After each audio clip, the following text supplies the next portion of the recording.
I took my jacket off for the meeting. But it'll probably be coming back on.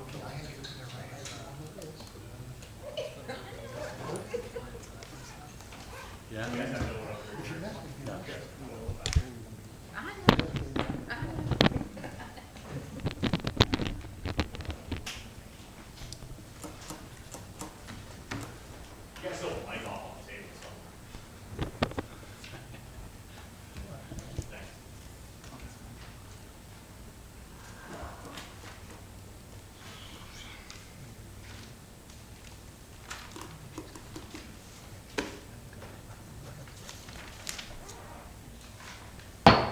Good evening, everyone. Thank you all for attending the Uniontown City Regular Council meeting of June 5th, 2025 at 5 o'clock. Roll call. Councilman Billy, Here. Councilman Thomas, Here. Councilman Winfrey, Here. Councilwoman Brown, here, Mayor Gurke. Here. All rise for the Pledge of Allegiance. I pledge allegiance To the flag of the United States of America and to the republic for which it stands, one nation, under God, indivisible, with liberty and justice for all.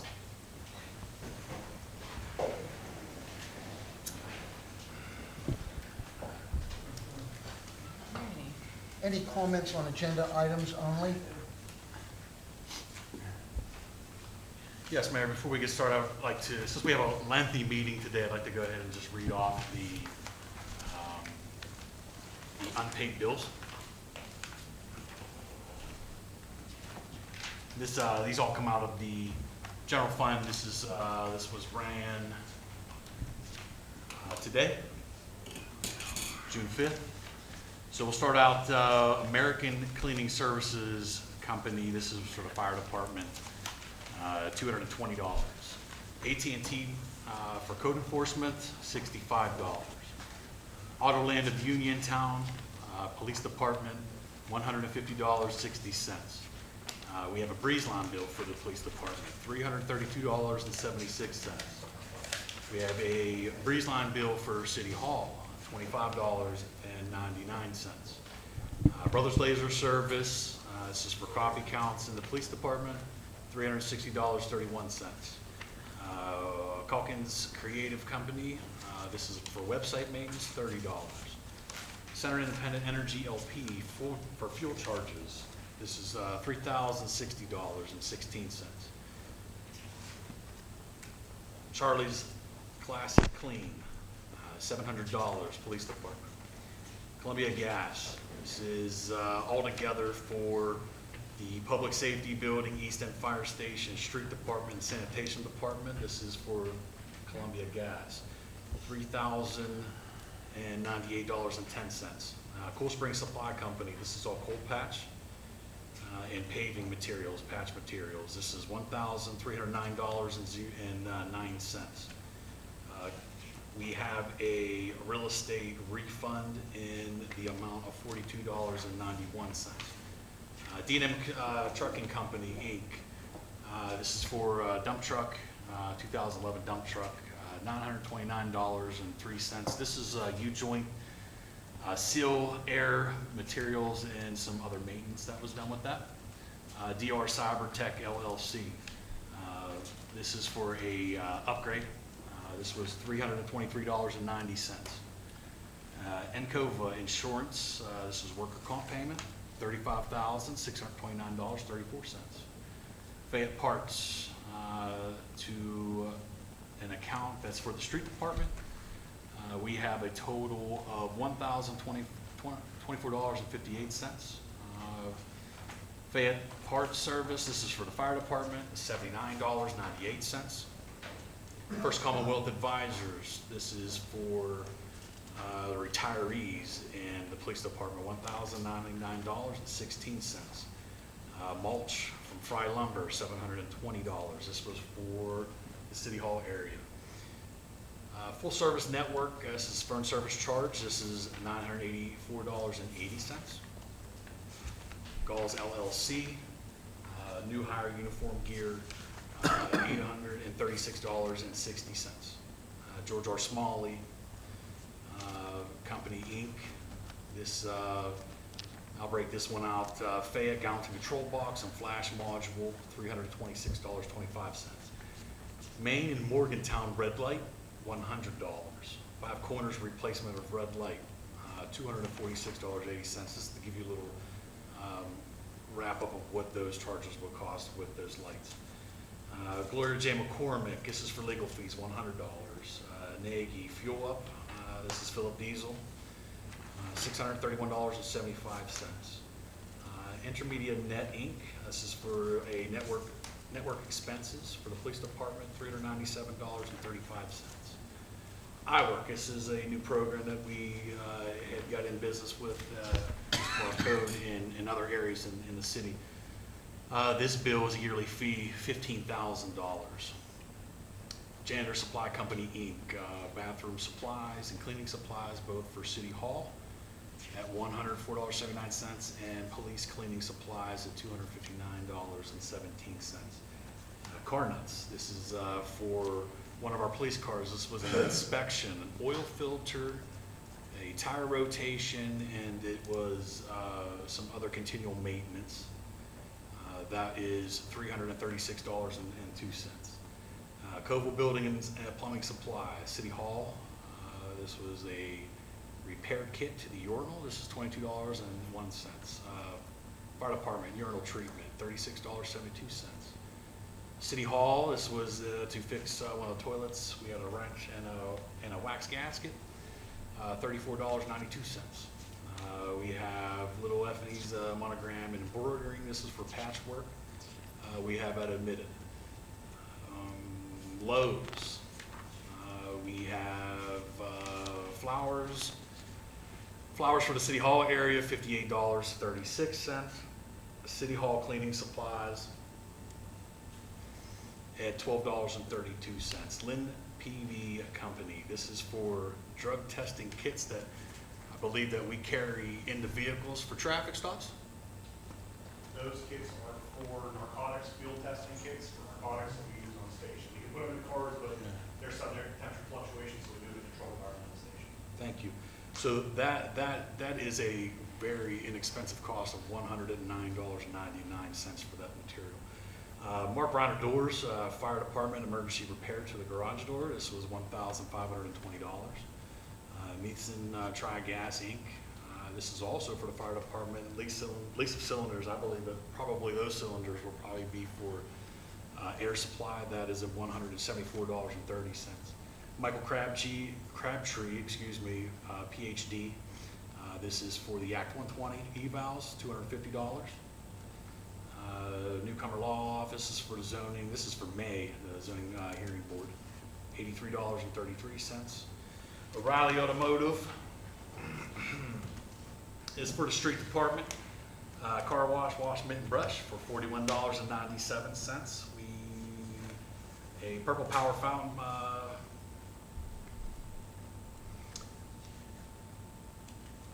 looks like cleaning. The purple power degreaser for $9.99. Police car wash and gasoline can, $81.97. We have the PA Chiefs of the Police Association. That membership renewal fee is at $150. Get into Pennsylvania Water. This is for the East End Fire Station. And we have it $43.98. Five Corners at $19.30. Police Station at $71.60. The Street Department is at $60.04. The Public Safety Building is $265.95. City Hall is at $224.24. Pitney Bowes Global Financial Service LLC. Ink for the postage machine, $84.99, and also ink for the postage at $97.99. Prudent and Bryan Inc., Police Civil Service Meeting, this was $100. Ruta Communications, this is for a microphone and cable upgrade to one of the patrol cars at $280. Safeway Pest Control for the fire department for the monthly pest control at $40. Sherwin-Williams, this is for maintenance paint at $168.93. Smithfield Hardware LLC, this is maintenance for a handheld broom, and also bleach supplies totaling $24.87. Teamster 491 benefits funds. This is for police retiree and police health. That is a total payment of $40,533.35. The Hartford, this is for life insurance payment, $1,562.85. We have legal fees at $5,000 to $5,002.50. Tractor supply gloves, $56.97. Traveler CL Remittance Center, this is for the general insurance for June at $9,817.25. We have Tri-County's tire service for a tire repair to a patrol car at $25.95. We have the Code Jeep oil and oil filter at $46.95. We have UPS bills.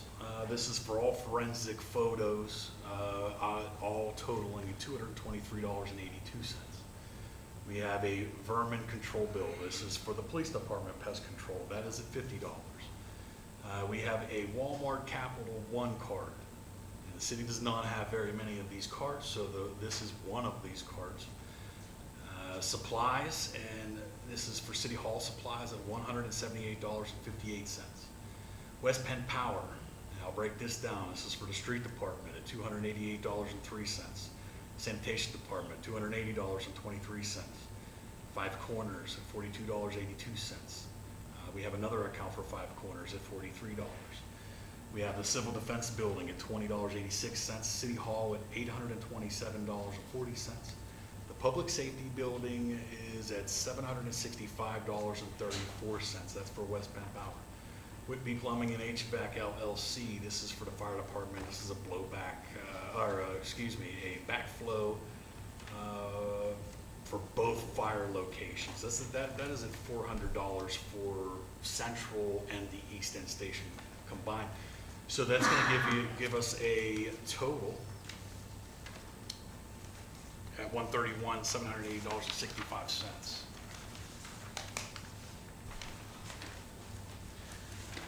So for the record, I will show that the general fund on the cover letter reflects $137.68. So if there's any questions from council at a later date, we can circle back around to that, or any members of the public, we can also circle back to that. I can continue to go. You guys want me to continue to go with the bills of the city? No. I'd like to break them down. That way it gives a really good, reflection of what the city's business does, instead of sitting here and saying the $131, $131,000 or $132,000, that, you have a breakdown of what it is. And also, if you're looking for something, give you a better idea of how you can find it. Thank you, Mayor. Thank you, Councilman. Any other comments on agenda items only? Yeah, I'll just make a comment here on a few items I have on tonight's meeting. Item number 93 is to purchase new precast catch basins and grates and manhole covers.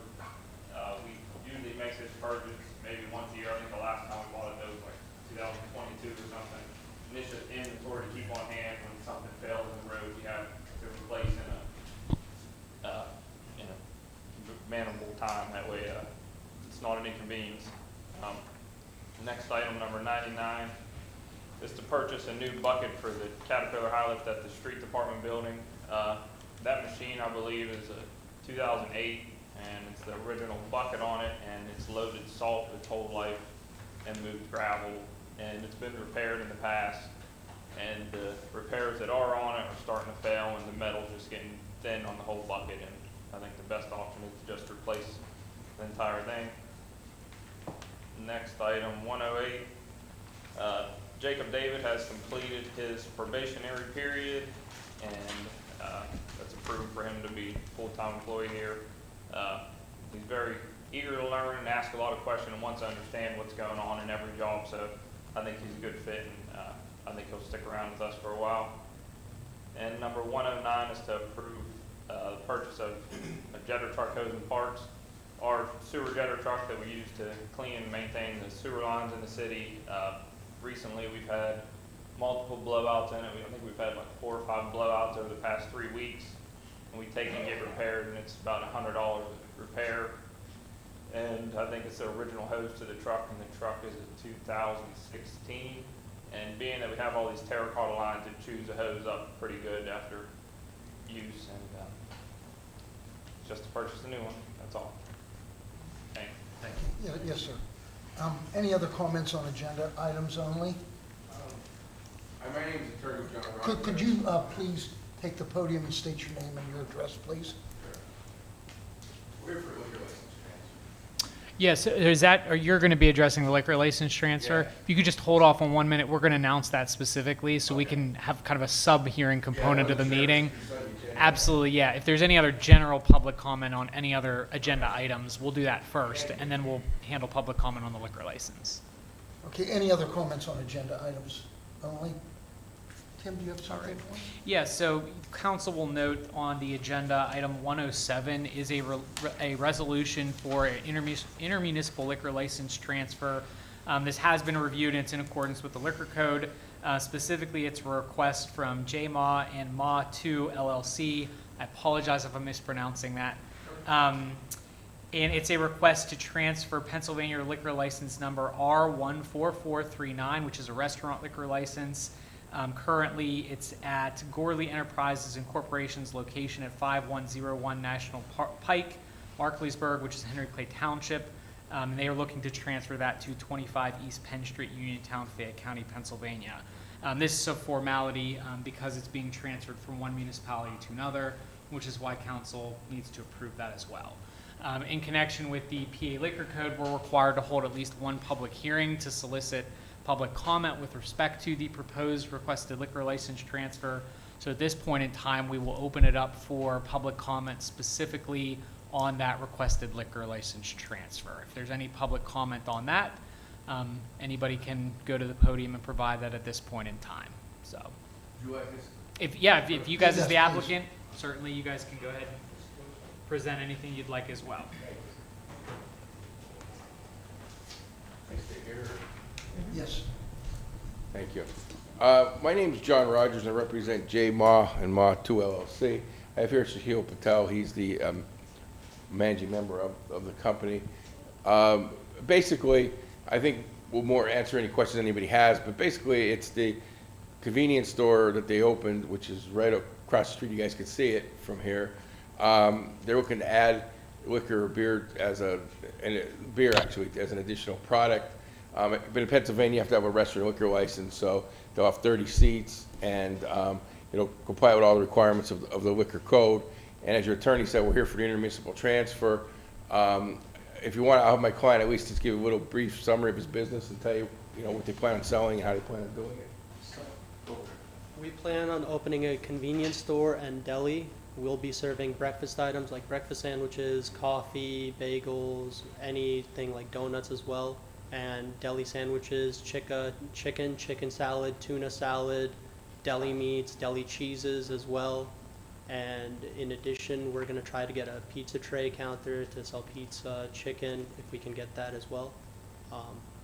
Other than that, it'll just be snacks, soda, water, juice, energy drinks, retail cigarettes, things like that.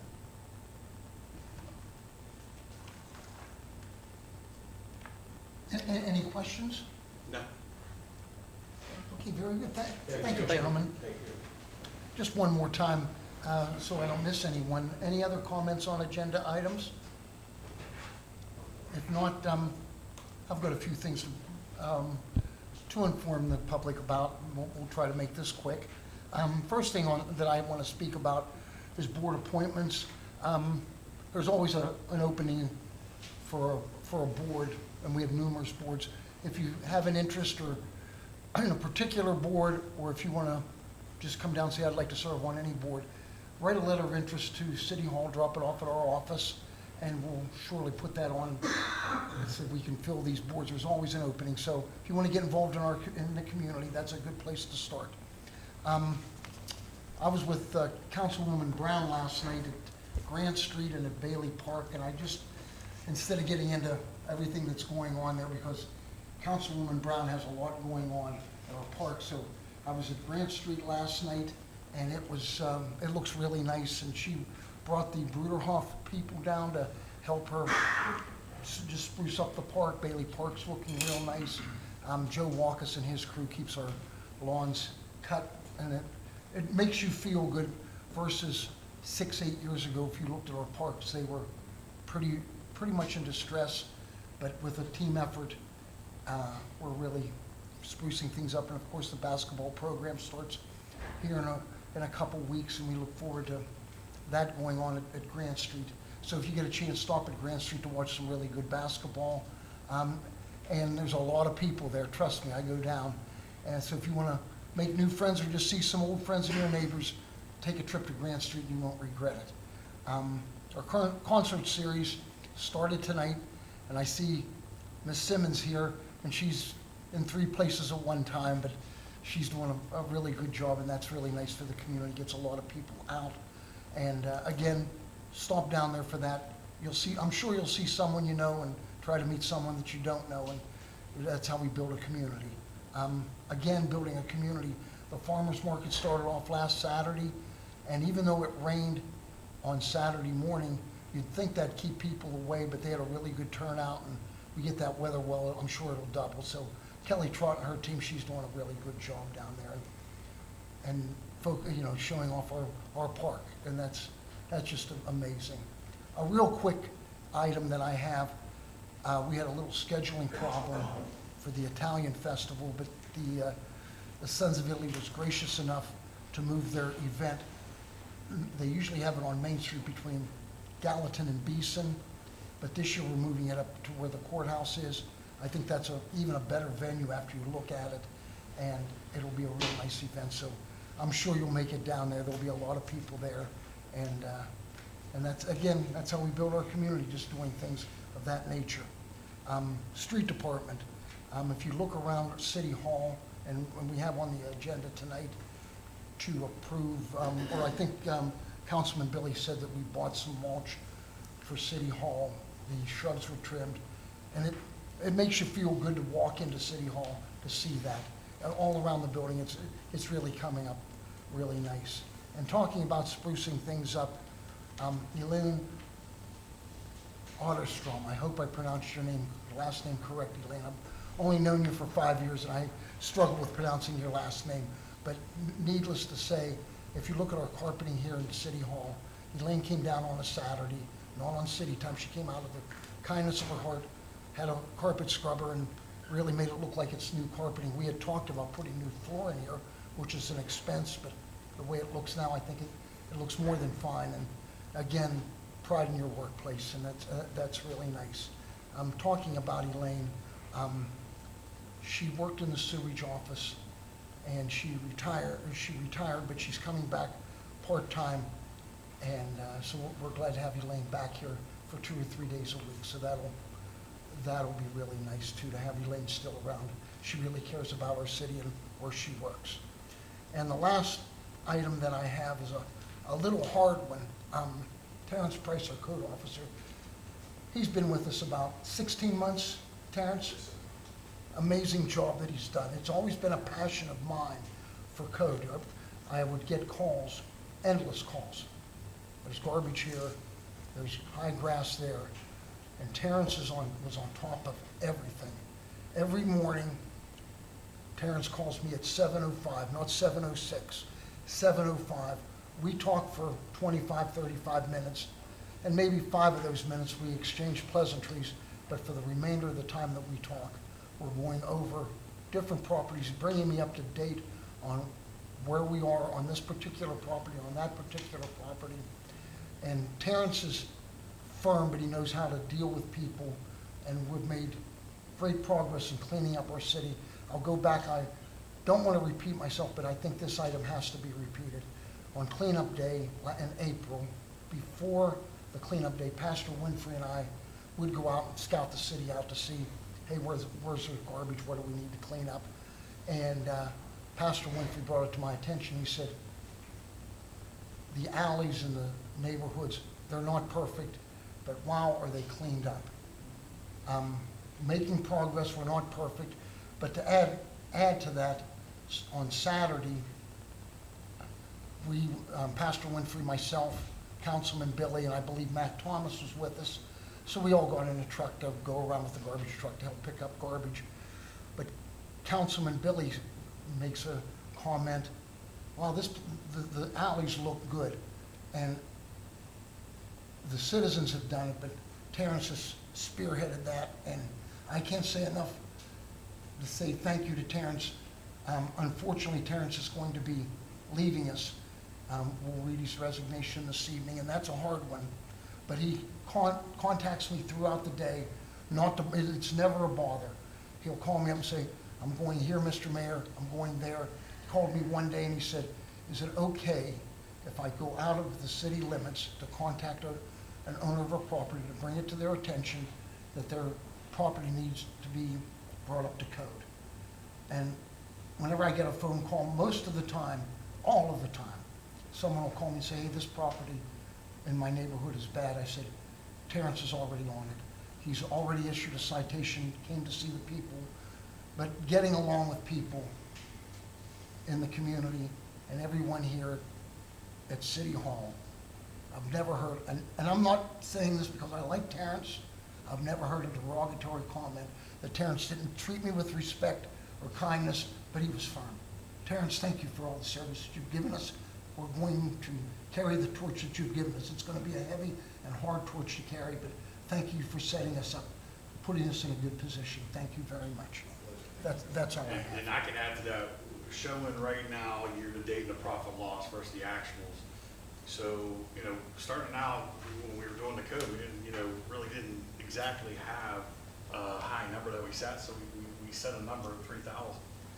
And it's 6 months through the year, and, and I think that this really goes to show the hard work that Terrence had put in, and what a loss it is gonna be to the city. And I really, truly, you know the work that you are, and I'm really happy and just thrilled that this opportunity has come your way, man. I couldn't truly, a gentleman that deserves it is you for that. But, so, 6 months in, Terrence's hard work is already paid off at 81.7% of the budget. It was only $3,000 that we set for him to bring in, but $2,450 has come in within 6 months, and I'm telling you it is. And I had no clue when we rode together on the cleanup that, I have to say, you just don't spend a lot of times in the alleys, right? So going through there and being on the previous 3 cleanups to see what it was and know where it was, where it came from, to see where it is now, and knowing that we're making this progress, and knowing we have somebody out there like Terrence, and it's gonna be huge shoes to fill. We may have to get 2 people to fill those shoes. So, sir, thank you so much.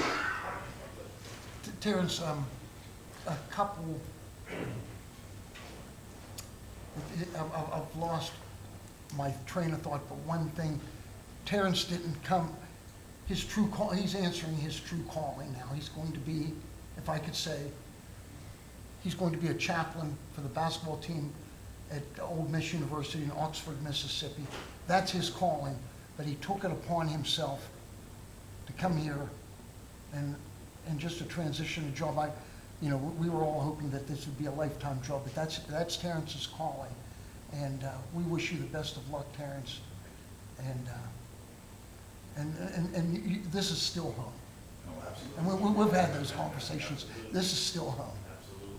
There was another comment that I wanted to make, and if it comes to my mind, I'm going to interrupt the talk because, and that's one thing. Terrence always corrected people. Like I've lived here all my life and developed a lot of friendships, and I'm close with a lot of people. But if Terrence didn't hear them call me Mr. Mayor, he would correct me. I'd say, hey, Terrence, I said, this is just our relationship that we have. But the utmost respect for everyone here at City Hall and our community. I thank you. And working close, I do remember now, and I will wrap this up. He worked very close with Magistrate Cox, and Magistrate Cox has told me, wow, what a fine gentleman we have. And so most people Terrence's last day will be June 10th. That would be next Tuesday. Terrence is working like he's going to be here the rest of his life. He hasn't slowed up one bit. He's just working the same, because I can't say he stepped it up, because he's up at that level that I've never seen before. And that's a real tribute to the gentleman that he is. And I'm sorry for taking up all your time, but I had to say that about Terrence. Thank you. That's all I have, Mr. Wade. Thank you, Mayor. With that being the case, we'll jump into the regular agenda. Be it resolved by the City Council of the City of Uniontown to receive the report of the treasurer for the month of May 2025, being the same is hereby received and filed. Councilman Billy? Yes. Councilman Thomas? Yes. Councilman Winfrey? Yes. Councilwoman Brown? Yes. Mayor Gurke? Yes.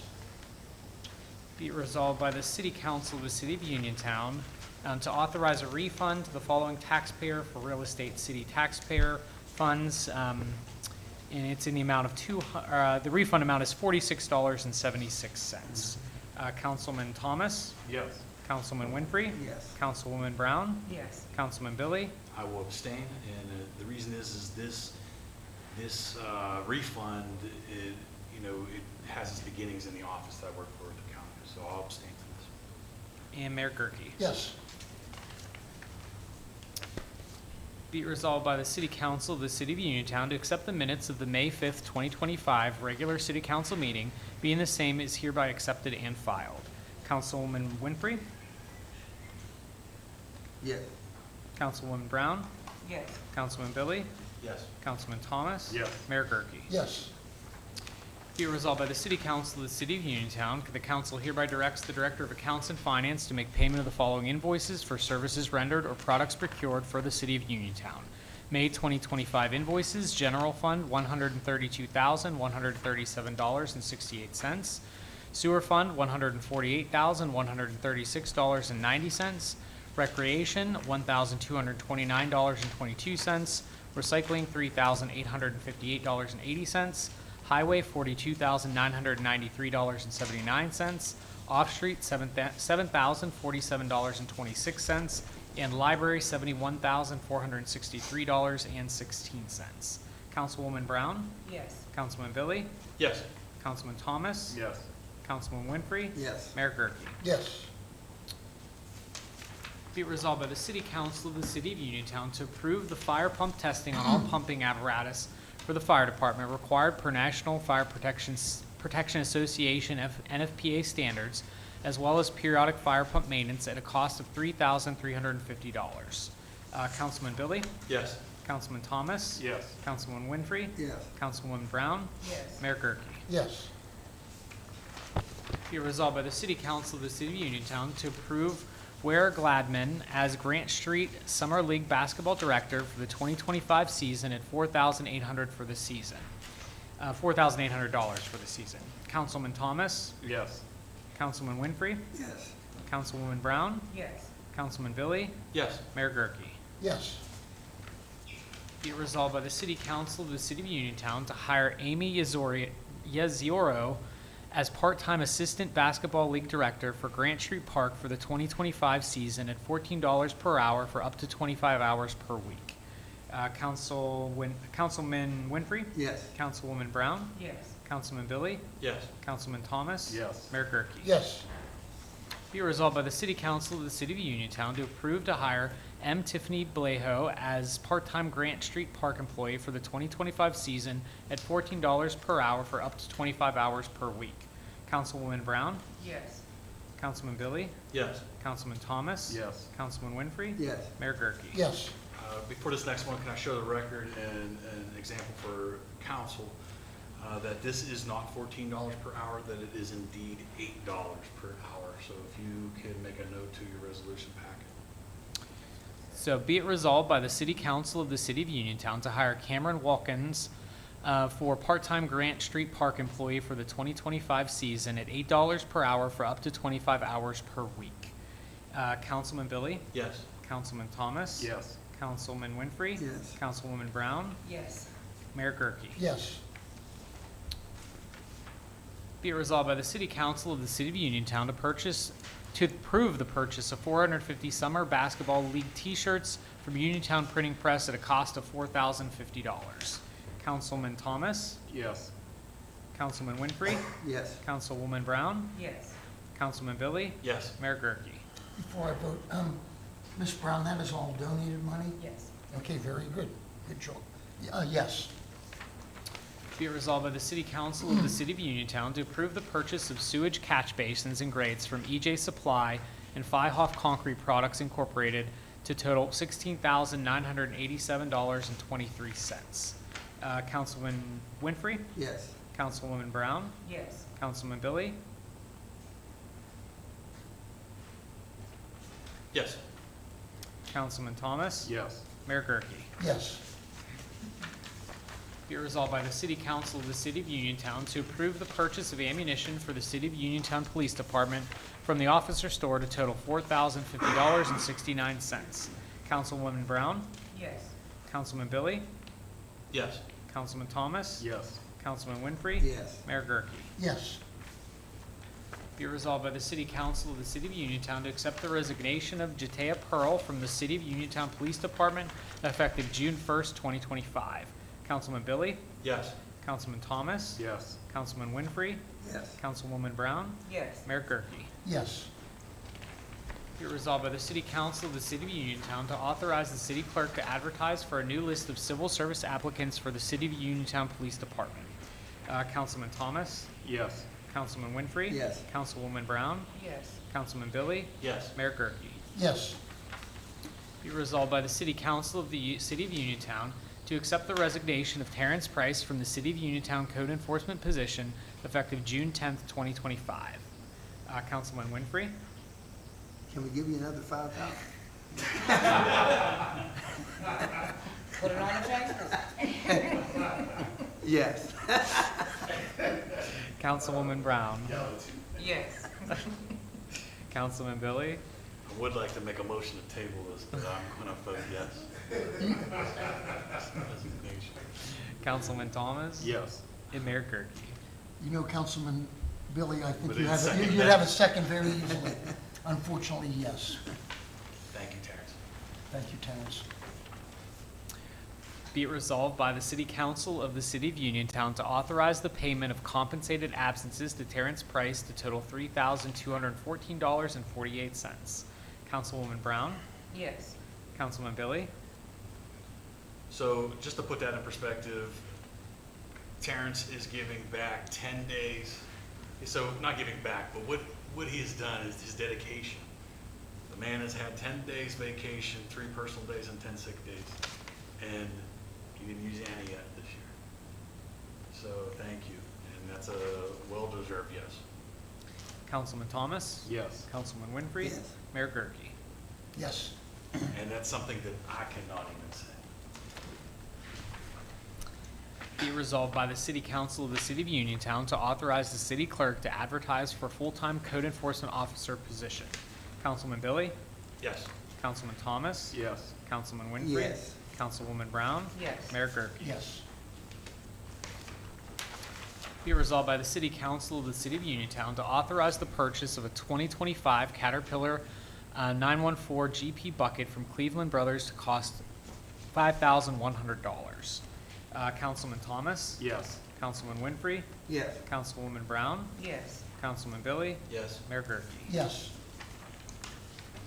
Be resolved by the City Council of the City of Uniontown to accept the resignation of Donald Arthur from the Greater Uniontown Joint Sewage Authority Board effective immediately. Councilman Winfrey, Yes.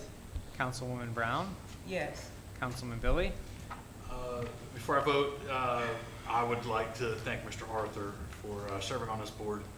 You know, a lot of these boards are thankless positions, just as much as sitting here at the table is as well. Thank you for your service, Don, and I'll be voting yes to accept the resignation. Councilman Thomas, Yes. Mayor Gurke. Yes. Be it resolved by the City Council of the City of Uniontown to appoint Stephen Visacki to fill the vacant seat of Donald Arthur to the Greater Uniontown Joint Sewage Authority Board effective immediately. Councilwoman Brown, I don't have a problem, but I want to say something. I want someone to answer the table. What is the process for picking board members? Because I got the letters in the, Shannon was forwarding all the letters.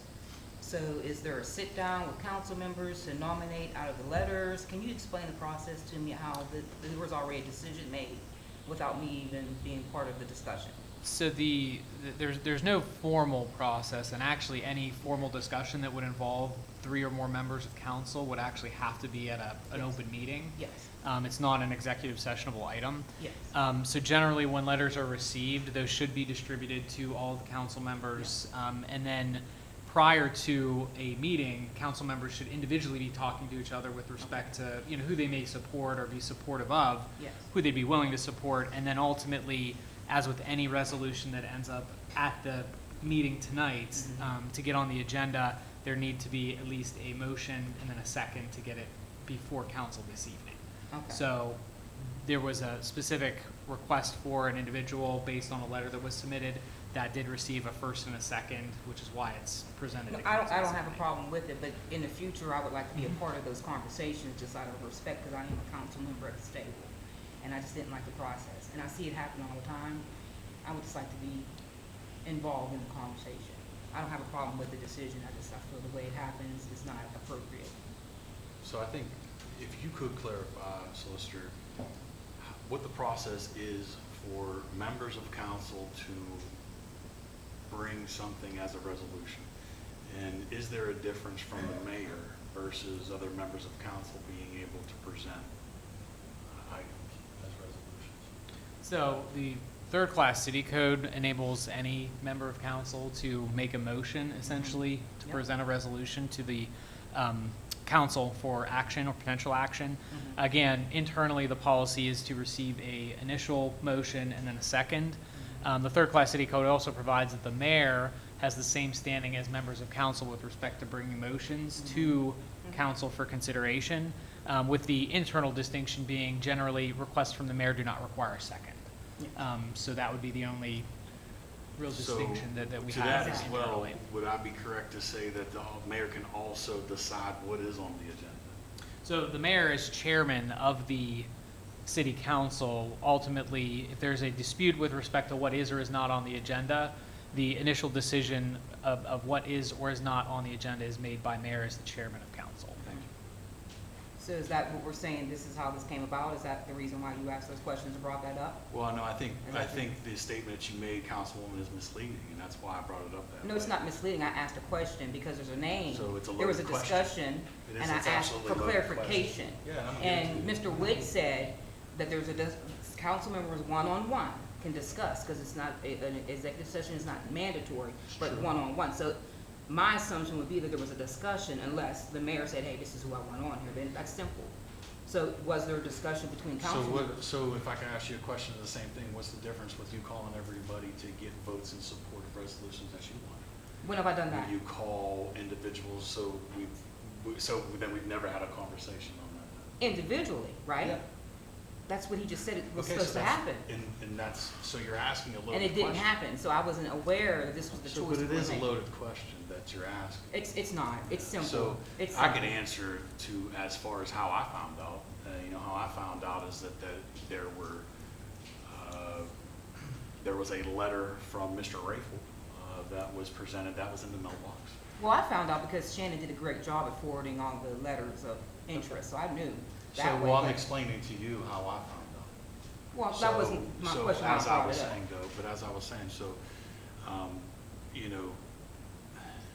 and I know what happened because at 11 o'clock or something, because I was here from about 8 to 10, Yeah. something. I signed back in at 10:30, so, and I received an email, and Oh, then yeah, I'm I not also even talking sent- about that. Yeah. I know what you're talking So, about. but that's what I'm saying. I think that's why it's a loaded question, because what you're not saying is that there is trouble because No, somebody wait a was minute, hold up. supposed- First of all. No, I- somebody I- was I supposed don't to have a be problem- also, I don't, someone let me also was stop you. supposed, no, Let me I can stop stop you. you because I was answering you, so. No, well, So you're what going I'm off, saying, you're let me going say off it, course. because You're there going was off some- course. I'm No, I'm speaking of getting the ready to tell the process. public exactly You can what- tell the public whatever you want, it has nothing to do So with you're- me. so you're But beating around the but bush here. you're You're- trying to bring in No, a I'm conversation that I'm not I'm even trying talking to about. answer you, and you do a good job of not letting me.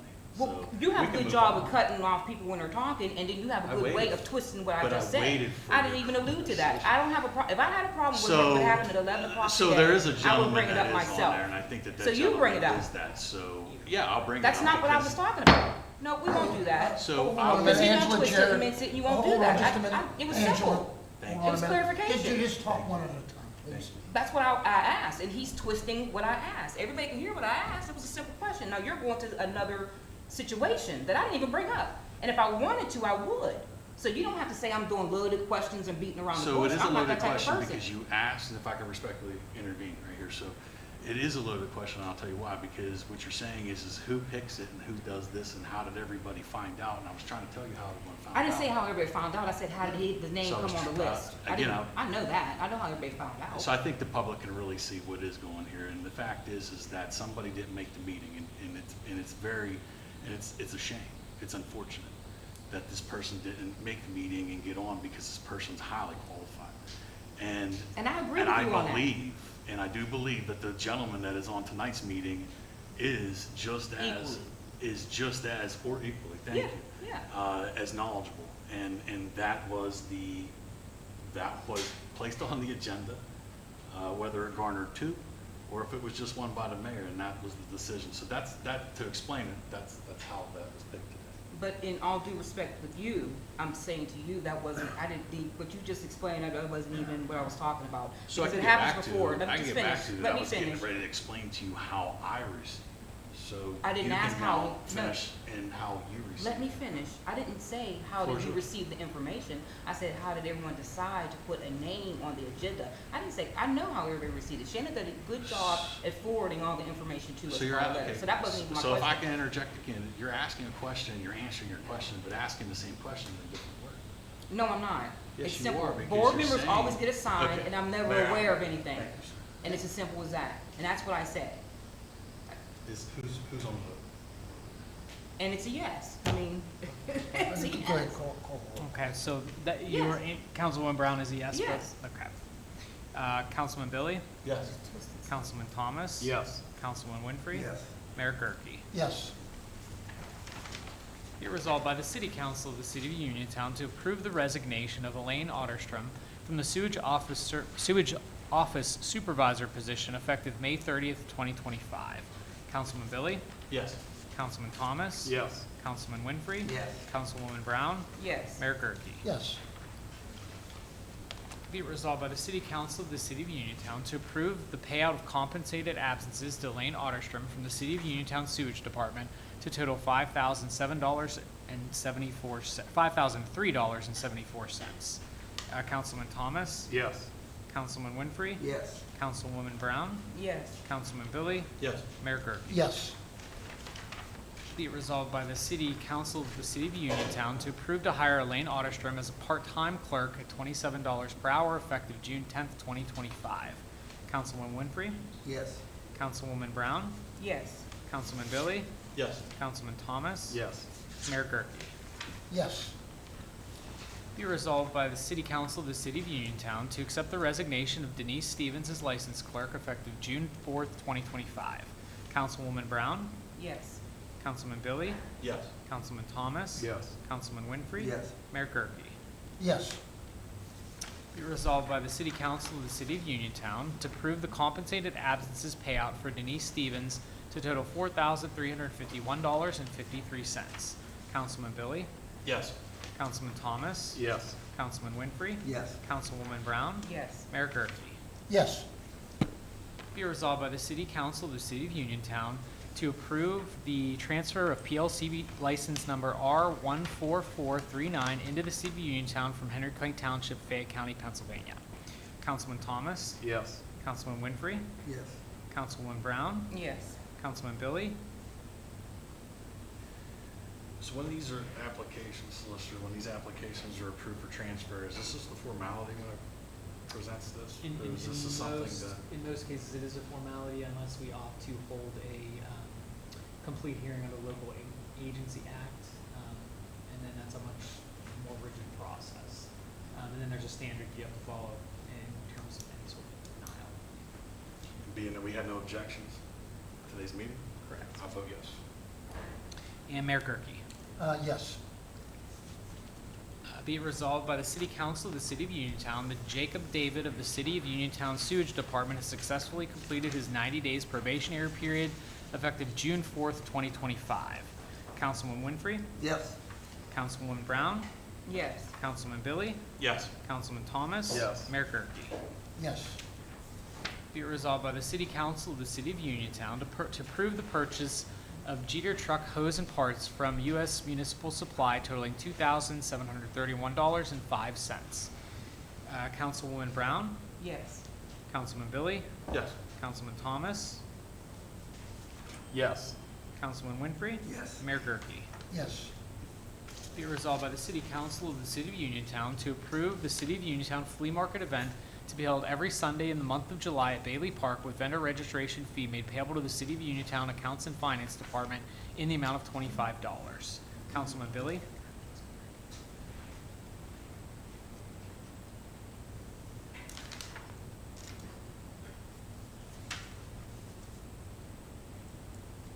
Do we have any parameters set up for this, Councilman?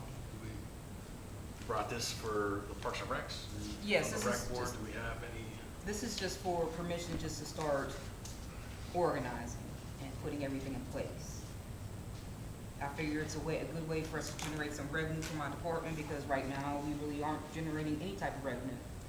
And my goal this year, next year, is to have a brand-new playground installed at Bailey. And the only way we can do it is by raising funds or getting match money. And it's, we have to bring revenue, and I feel this is a great way to do it. So, from last Sunday, I have, there was a rec board meeting. I'll get to that after. Yes. Councilman Thomas, Yes. Councilman Winfrey. Yes. Councilwoman Brown, Yes. Mayor Gurke. Yes. Be it resolved by the City Council of the City of Uniontown to approve compensated absence payout to Jatea Pearl totaling $423.04. Councilman Thomas, Yes. Councilman Winfrey, Yes. Councilwoman Brown, Yes. Councilman Billy, Yes. Mayor Gurke. Yes. And those are all of the regular agenda items that we have this evening, Mayor. Very good, thank you very much. Department reports,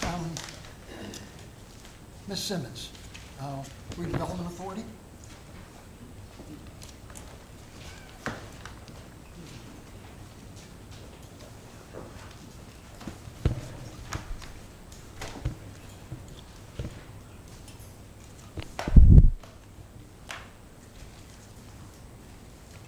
Good evening, Council. The CDBG status meetings are held quarterly. Our next quarterly meeting will be July 11th at 10 a.m. This is a Teams call. Join it. I open it each quarter. And if you want to join, and we'll have a conversation, and you can stay updated on the CDBG program if you have any questions. I do want to bring to attention the CDBG 2015, 2016, and 2017 monitoring. DCD is the administrator of the Community Development Block Grant Program. And over the past years, 10, 11, 12 now years that I've overseen the program, it's went through different stages. And the Housing and Urban Development has required certain new changes, more enforceable changes. And this started all the way back in 2013 when they started adjusting the program slightly. And in the past 3 years, they've tightened this program up so tightly that there are things that maybe weren't done in the past that maybe they want to see now, or maybe one grant manager didn't really oversee it the same way as another grant manager.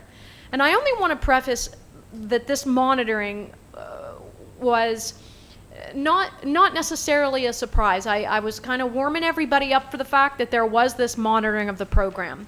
And I also want the board to rest assured, after having the final statement of the items required for the monitoring, over the past 3 days, we've pulled together a lot of the materials that were needed.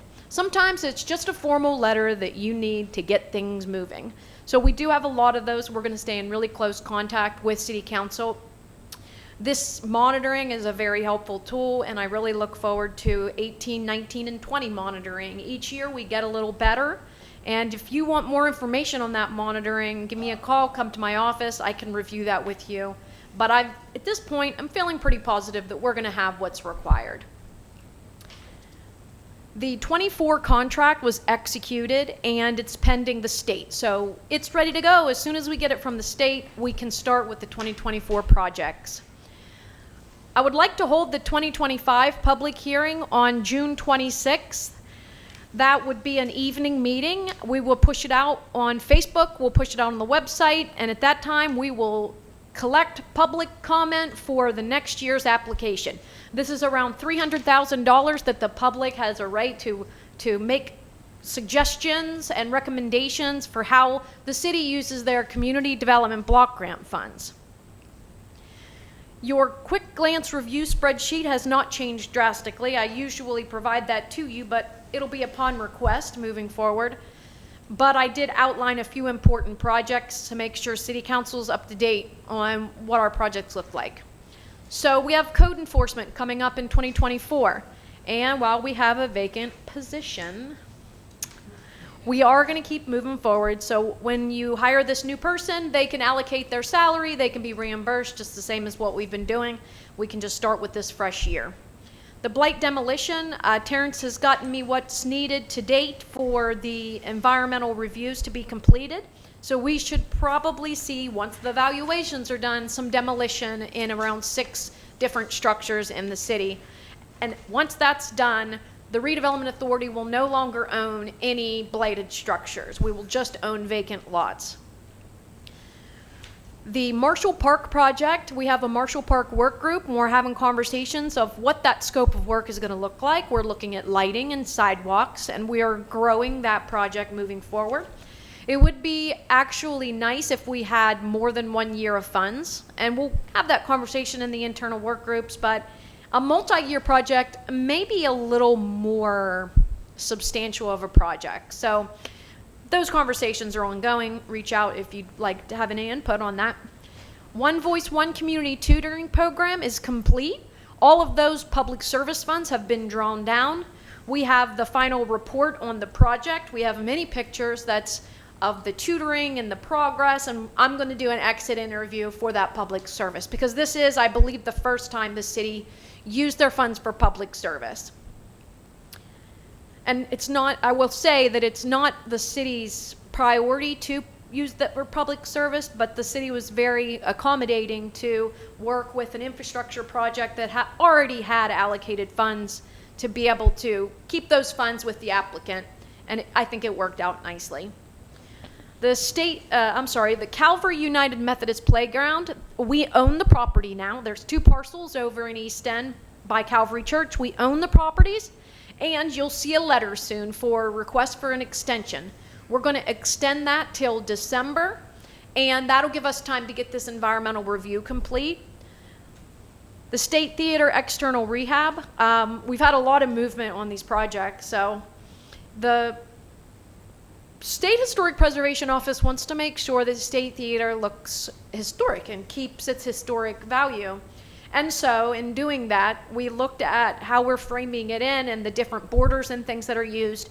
And we are going to follow mitigation procedures, and it will basically be a little box in the front room of State Theater with the actual molding from the building, with a historic picture to describe that we did update this close to what we had before, but this is actually what it looked like in the past. So I think that's going to be pretty cool.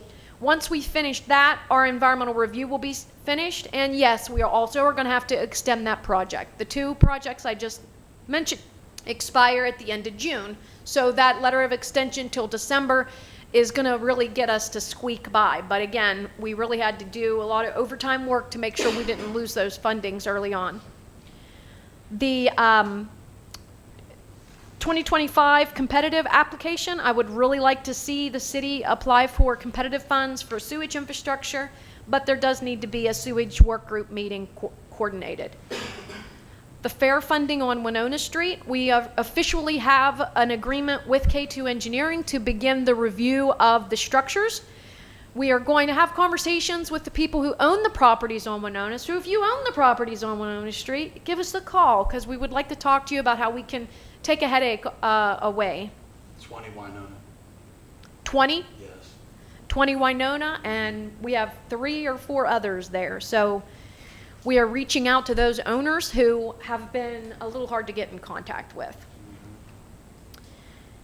The comprehensive planning, McMillan Engineering has been working on that plan. That plan's near complete. We were able to draw down a majority of the LSA funds, actually all of them, and we have $10,000 left on that contract. I will point out the Uniontown Downtown Business District Authority and the Redevelopment Authority contributed $5,000 each to ensure that the LSA funds were used to pick up where the city left off with comprehensive planning. So with their match dollars and the LSA grant that they modified to use for that requirement is going to put us in a really good situation for the comprehensive plan, and we should see that probably in July. Planning Commission will see it in July. They'll review it, make the recommendation to council. Right at the perfect timing, because our strategic management planning grant is taken off, we're going to have an evening meeting June 10th with all the board members of the Redevelopment Authority, the Downtown District, and City Council, and just talk about what this strategic planning looks like, what we want to do with it. And then the next day, we're going to have a luncheon for staff, because really this consultant is going to be working with your staff. But I felt it was appropriate to meet with you first before just talking with your staff.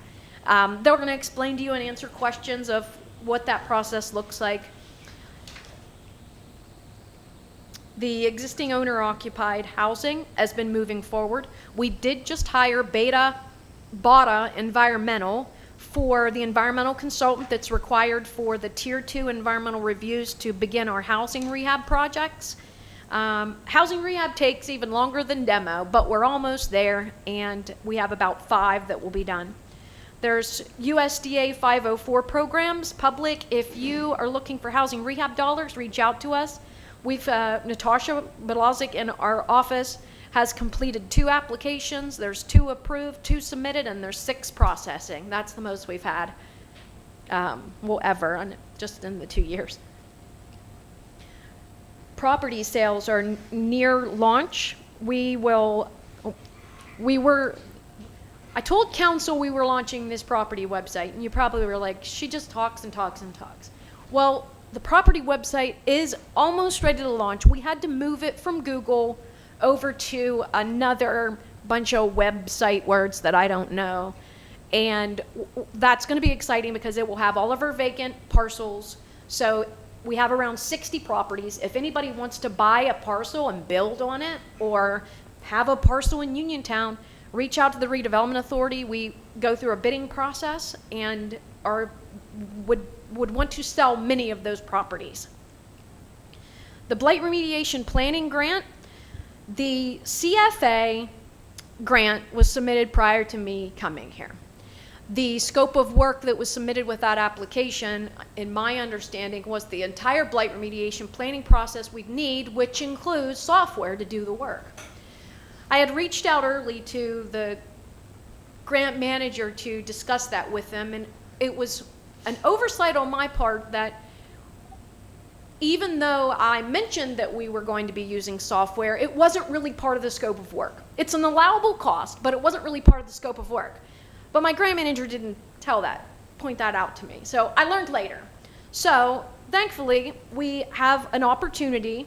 We've extended the CFA grant, and this allows extra time for a special exemption for software purchase. So we are hoping that in July, when that's approved, we can reimburse the city $10,000 for the iWork program as originally intended.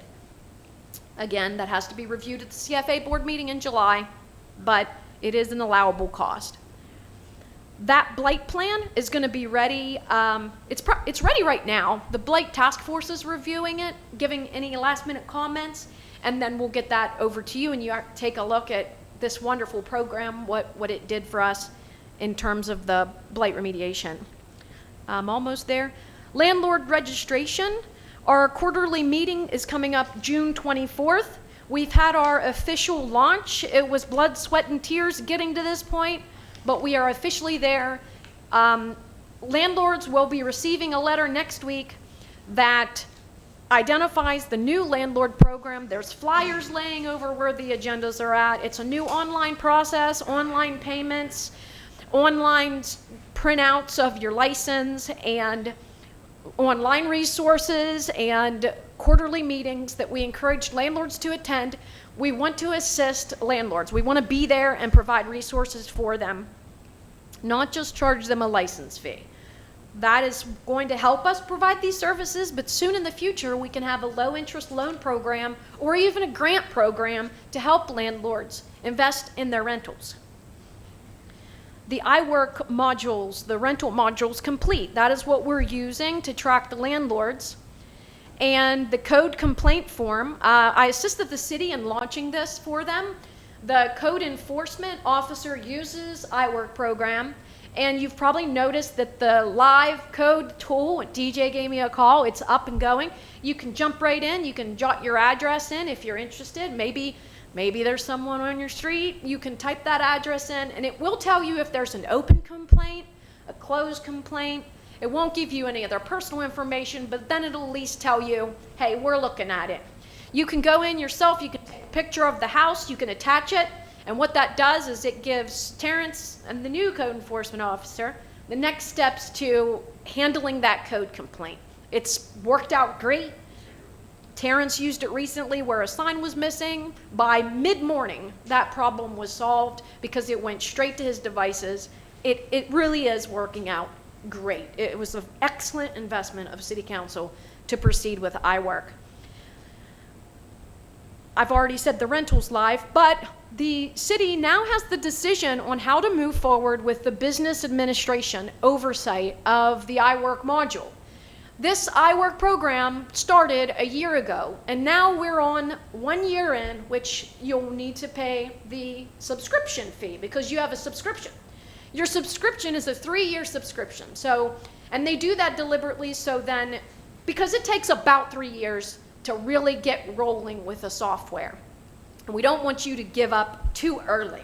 So we're at the first year. The modules we have set up are working great, but we really want to assist the city in setting up the business module. Every day that goes by is money lost. There's $5,000 that was invested in that business module tool that's not been utilized. And we want to be able to help you with that. We want to provide you an administrative arm to assist in helping businesses the same we're helping landlords. Provide services to businesses. Help businesses in downtown. Beautify downtown. Be a voice for the downtown businesses. The scenic byway designation, you're going to see that coming up.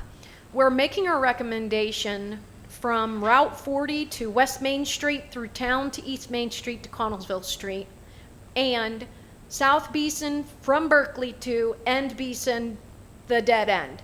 We would like to make a recommendation to designate those two roads scenic byway. They don't have to be all the same road. It doesn't have to be continuous.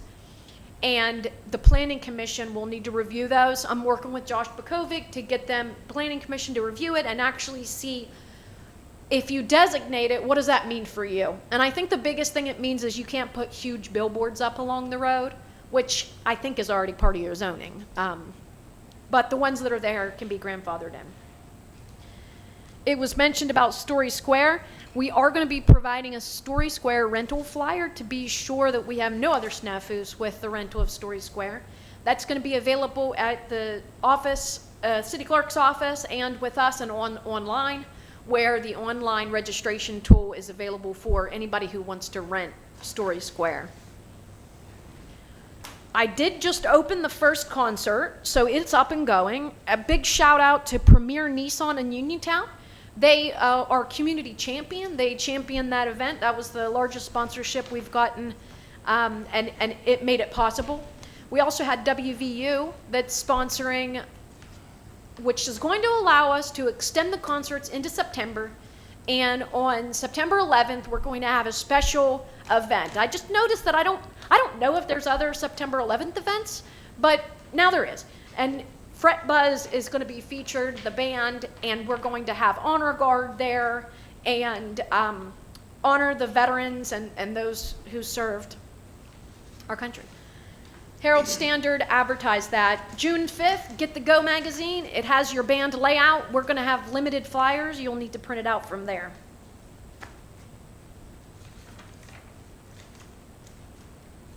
Any questions?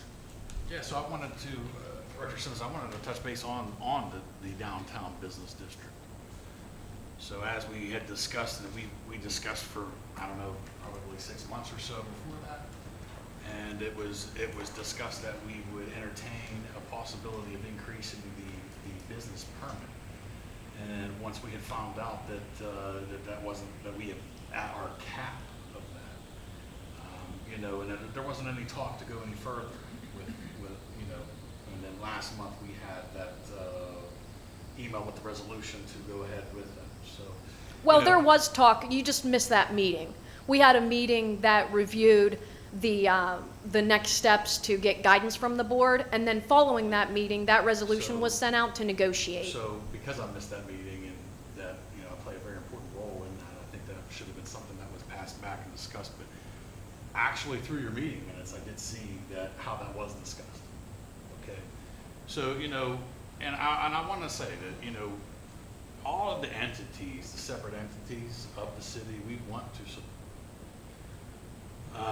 You know, and it's the thing is that these entities and these boards and the authorities, they are run separately, and therefore that because they run separately, that you know they're to fund themselves as well.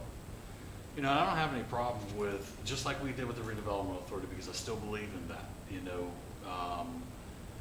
getting involved with the cooperation agreement and the stipend. And I think that's very, very important. And I still think that, you know, that there is room to negotiate and probably come to some kind of assistance to the city as far as that. But I think that, you know, you start breaking down the hours of what it is, and then really what it is the redevelopment authority that is overseeing it. And essentially what it would be is if the authority is getting a cut 25% of our permit, you know, and basically what that is it's another form of stipend going back to the redevelopment authority. The downtown business district. So I get that, but in a sense, since they're paying the district, they're paying the authority $70 an hour. So essentially that money, what that's going to do is that money that we, essentially, it is the city taxpayers subsidizing an autonomous board. That's what that comes down to. That's why we had a little back and forth on that.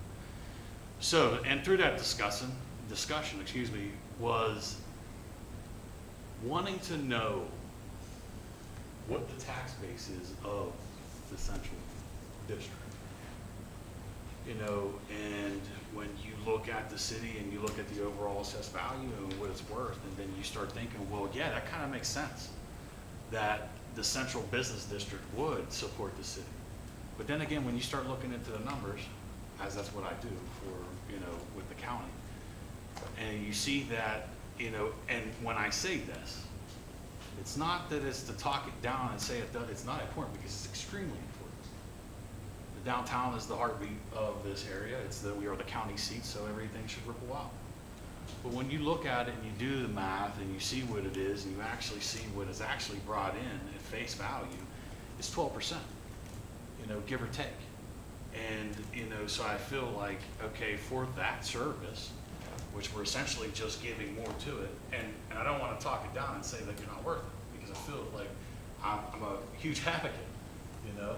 I think most times to the point where it looks like it's me that brings a lot of these ideas from upstairs down. So, you know, but I really want everybody to realize that, okay, so really, if we're going to negotiate, then it should be exactly what is brought in. So I think that if we would entertain as a group, as a membership here, that if we would entertain cutting into that, it would be what the actual percentage that it brings. And I think that makes sense. So if it's going to be that, it would be 12%. So, you know, $25, 12% of $100, you know, apples and oranges, right? But here's the thing is that the city relies on every bit of revenue because revenue that is brought in is what offsets our tax base, what is required. And the overall assessed value of this city only brings just under $3 million. And when you have a budget that's over 6 million, pushing 7, depending on what our spending forecast will be with grants and whatnot, you know, you start to think like we're fighting for every little bit, you know, and I don't want members of the community, you know, that we value the opinions and we value the support. But we have a couple different, every couple years we have contracts come up. Right now we have a fireman's contract. At the end of the year we have a policeman's contract. And then we have the non-uniform contract. And so every little bit of scraping that I have been able to, with help, been able to strangle chokehold. And at times it is that, you know, and at times I apologize for the way I am, but you know, it's very important that we do control the spending, because we got to come back to the taxpayers every single time. So when you have a budget that only, the tax base only supports less than half of your budget, we are fighting for every little bit. And that's why it's important. So I don't want people to get discouraged and say that, Jared doesn't want to do it because, it's this. No, you've got to realize that $25 from our $100 business permits, regardless of how much it creates, is a lot. So I don't, you know, and I know I have members here of the board, and I know you weigh in very heavily when it comes to those boards. So, and I don't want my words to be missed, because face it, text message or email is very blunt. You're not going to get my point. You know, my point may come across, and I know some of them emails that I fired across may have been received in a different light. But, you know, that is the concern. You know, and I think that, you know, with further discussion, and that's important. Like, hey, listen, if I'm not at the table, you'll have to talk to somebody else about that. But when it comes down to this, members here, this board, they really rely on the information that is provided to them, and it should be taken with sound confidence too, because that is the raw reality of it, and we have been able to retain. And it's going to save us whenever we have to renew these contracts. And paying the services, the people of the city that put their life on the line, and do the services behind closed doors that no one sees at night, and you know, it could be just as simple as running the street sweeper, which is extremely important. These people deserve it. And we cannot go back to the citizenry and the tax base and get that more. So I hope that my holding the line on $25 is not meant and received as being petty. Well, just two questions. The $25 per license fee was presented as just a beginning rate to have a discussion. And we did learn that you couldn't raise that, and we understood that. And we left that line in there, but we took another step once Tim brought it to our attention. We took a step towards creating a new revenue stream and creating a business improvement district, just like York City. They have a business improvement district, and it is a special assessment, but the same as what we're doing with landlords, this special assessment fee would allow us to put together resources and establish ourselves without taking existing revenue from the city. We never presented, and maybe this was another conversation you had, to take the taxes, the 12%. We never presented that, but if you guys want to talk about that, we could. But well, I think it would be a starting point with the membership, what we would go from there, and I don't think that conversation happens until we decide what we would do from there.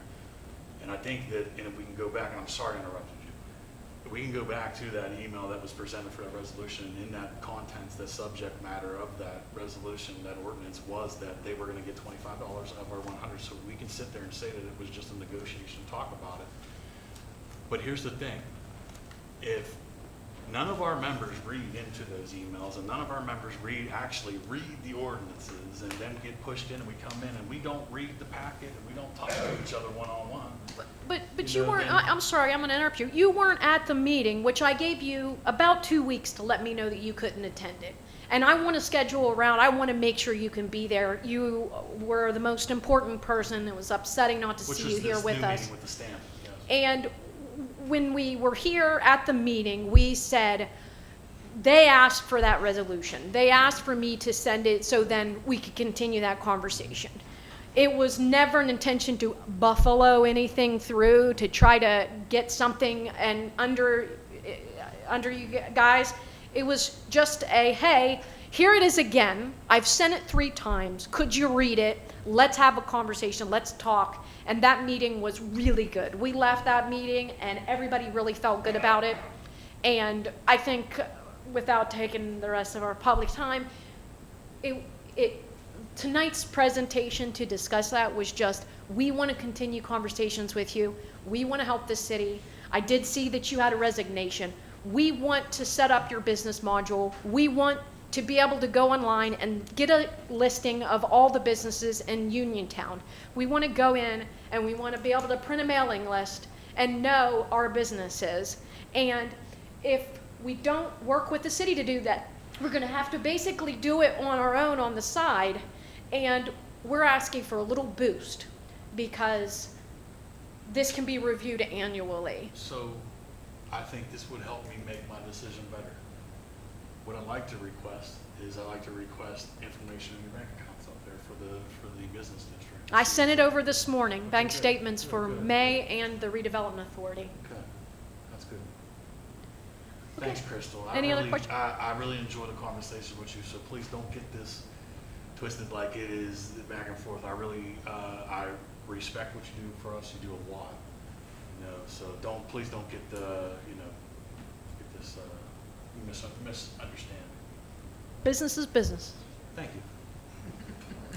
Thank you, Crystal. Thank you, Councilman Billy. Thank you. Code enforcement, Mr. Price. Good evening, everyone. First of all, before I get into my report, I just want to just say, Mayor, thank you, a huge thank you for the opportunity and blessing it was to serve the great city of Uniontown. It has been an absolute pleasure serving alongside you. Thank you to City Council for your continued support during my time here. Thank you to Chief DeWitt for your friendship and your leadership. Thank you to Uniontown Police Department for always willing to help out anytime there was a time got called out, didn't feel comfortable going to a property. Chief DeWitt gave me the freedom to lean on the police officer, so big shout out to Uniontown Police Department. Thank you, Fire Chief Scott, for your insight and always dealing with structures, and Uniontown Uniontown Fire Department. Thank you to Magistrate Cox and his office for being a well of wisdom every time I stop by. Thank you to Johnny in the street department. Many of you don't know that's why I started with the city. So Johnny, thank you for just being a great leader during my time there, and the street department guys. Thank you to all the ladies in City Hall. I don't want to name them because I may miss one, and then tomorrow when I come in, they may throw something at me. So thank you to all the ladies in City Hall. Thank you to Crystal Simmons and Redevelopment. Crystal was a big help with our work and just finding properties, numbers, whatever it was. And one of the things I'm really going to miss about, besides each and every one of you all here, 2 special ladies, they're not here tonight. Miss Mary, who's our janitor for City Hall, who does a fantastic job. Miss Mary and Miss Andrea, each morning after I talk to the mayor, I always come over here and check on those 2 ladies just to make sure they're good. So again, a huge thank you. I am a better man from just working in the city with y'all, and just a big thank you for the opportunity to provide income for my family and outstanding benefits for our family. So, when I went on a visit to Ole Miss, they were like, "Where you from?" I said, "I'm from Uniontown, Pennsylvania." And they said, "Well, your resume says Texas." I said, "Well, I'm from Uniontown, Pennsylvania." So when I go and step into this role on June 16th, I'm representing you all in Fayette County as well. So this is not a goodbye. So see you later. We will come back and visit. Hopefully I'm a lot slimmer because the strength coach said he's gonna put me to work on my first day. So no more pierogies and pepperoni rolls. So my last report for you guys, I'll keep it short and sweet. 10 sweep citations, 8 state citations, 4 for quality of life violations, 4 restitution of non-payment, 19 sewage notices posted, 3 vehicles tagged to be towed, 4 property inspections for redevelopment, and then 5 hearings with Magistrate Cox for unpaid sweep tickets. Again, I can't express my gratitude enough for each and every one of you all in here tonight, starting with the mayor, city council, down to my supervisor, which was Chief DeWitt, and each and every one of you all. So it's a tremendous honor and blessing to serve the city. And as I always say, the best still yet to come for Uniontown. So thank you all. Thanks, sir. Thank you, Terrence, and thanks for your service.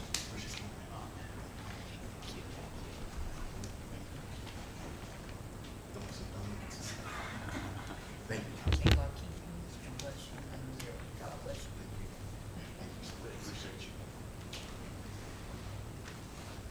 Public Works, Mr. Podolinsky.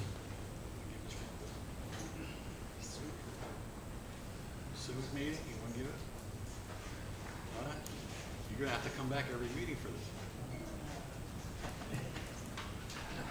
Hi, good evening, Mayor, Council, and residents. To start off with the sewage monthly report. This month, the sewer collection took in a total of $213,839.31, bringing this year-to-date collection to $1,083,018.80. To speak on that department, I know they're going through some changes right now with staff and employees, so everybody just be patient with them as the new hires are learning and as they're looking for help in that department. If everybody could just be patient with them and help them through their learning process here. As for the sewage department, we've been pretty busy here. We're trying to keep up with the rest of the trail construction we have. It's kind of in a little bit of a limbo right now. We do have more to remove, which we will, and then the installation of the bridges are kind of in limbo here, so we're waiting on to hear what comes with that. The sewage department also operates the compost site, and that is in full swing, and it's a tough balancing act, but we kind of try to do that in our spare time. We send a group of 3 or 4 guys back there and knock out a lot of the material, as the site isn't that large, and we only can stockpile so much material before we have to start processing it, and then after we process it, we have to take it to a dump location, so it's a never-ending circle of life down there. For the street department, as Mr. Billy said about the street sweeper, it's been out 4 to 5 days a week. Usually it's still doing cleanup.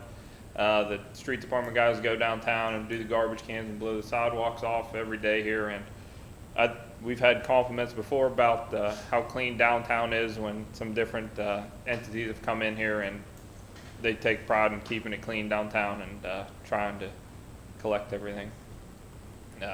Potholes, we're still attacking potholes here. Asphalt plants are open, so we'll be getting hot stuff or hot asphalt to do a more permanent fix on a lot of the holes here and try to keep the roads travelable. And as the mayor said, over the past 2 to 3 days here, I think they were able to straighten the front up here and mulch and trim all the bushes, and it gives City Hall a good curb appeal. That's all I really have. If anyone has any questions?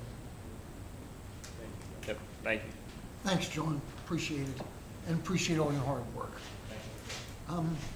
Police, Chief DeWitt.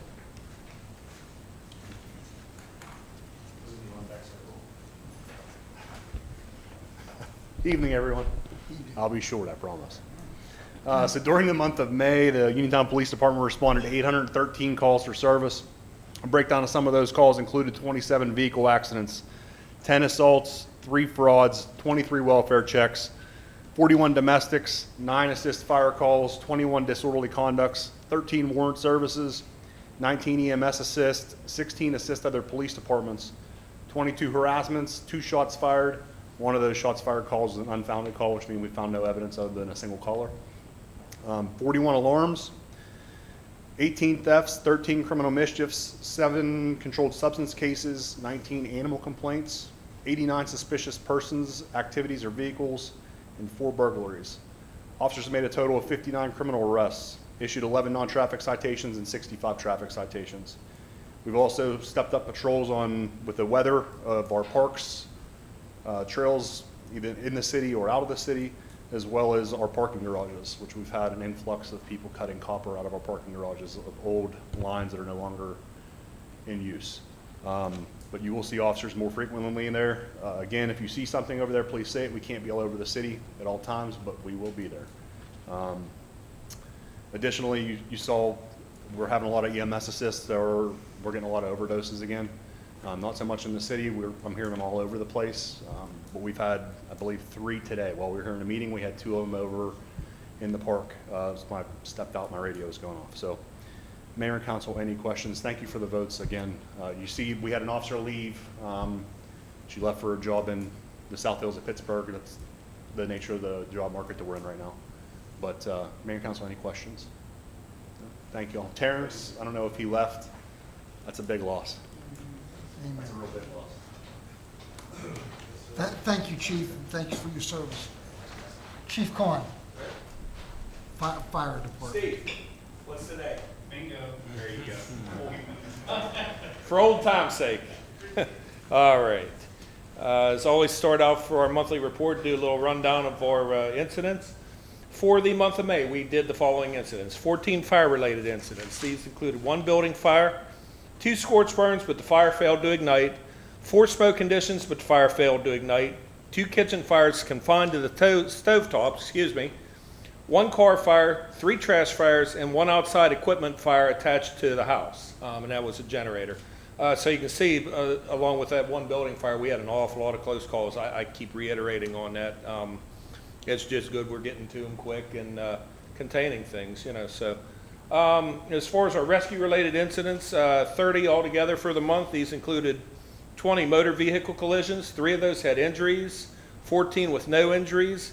We also had 3 vehicle collisions with entrapment. 3 lockout gain access for the EMS crews. 3 extrication of an ill or injured victim from a building where we were assisting EMS. 1 elevator rescue. 1 rescue from machinery, and 1 electrocution.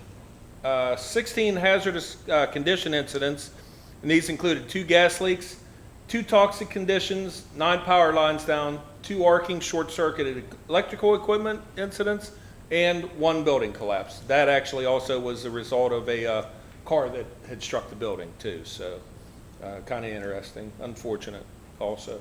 11 service-related incidents. These included 4 persons in distress, 2 lockouts, 2 assisting the police or another governmental agency, and 3 general public service incidents. We had 21 fire alarm activations. We had 3 weather-related incidents, and we did 4 drills, fire drills, witnessed, and these included, as we always do, building familiarization and pre-incident planning for our crews. And we do a fire prevention training for the facility staff. Moving on to training conducted or taken by personnel for the month. For the month of May, we had 97.5 man-hours of training for the month, so pretty good numbers. As far as apparatus updates, pumps on the fire engines and ladder truck are coming due for annual testing as required by the National Fire Protection Association standards as well as ISO. So again, thank you, Council, for approving that resolution. I'm going to get that scheduled, and they'll probably be tested within the next month or so.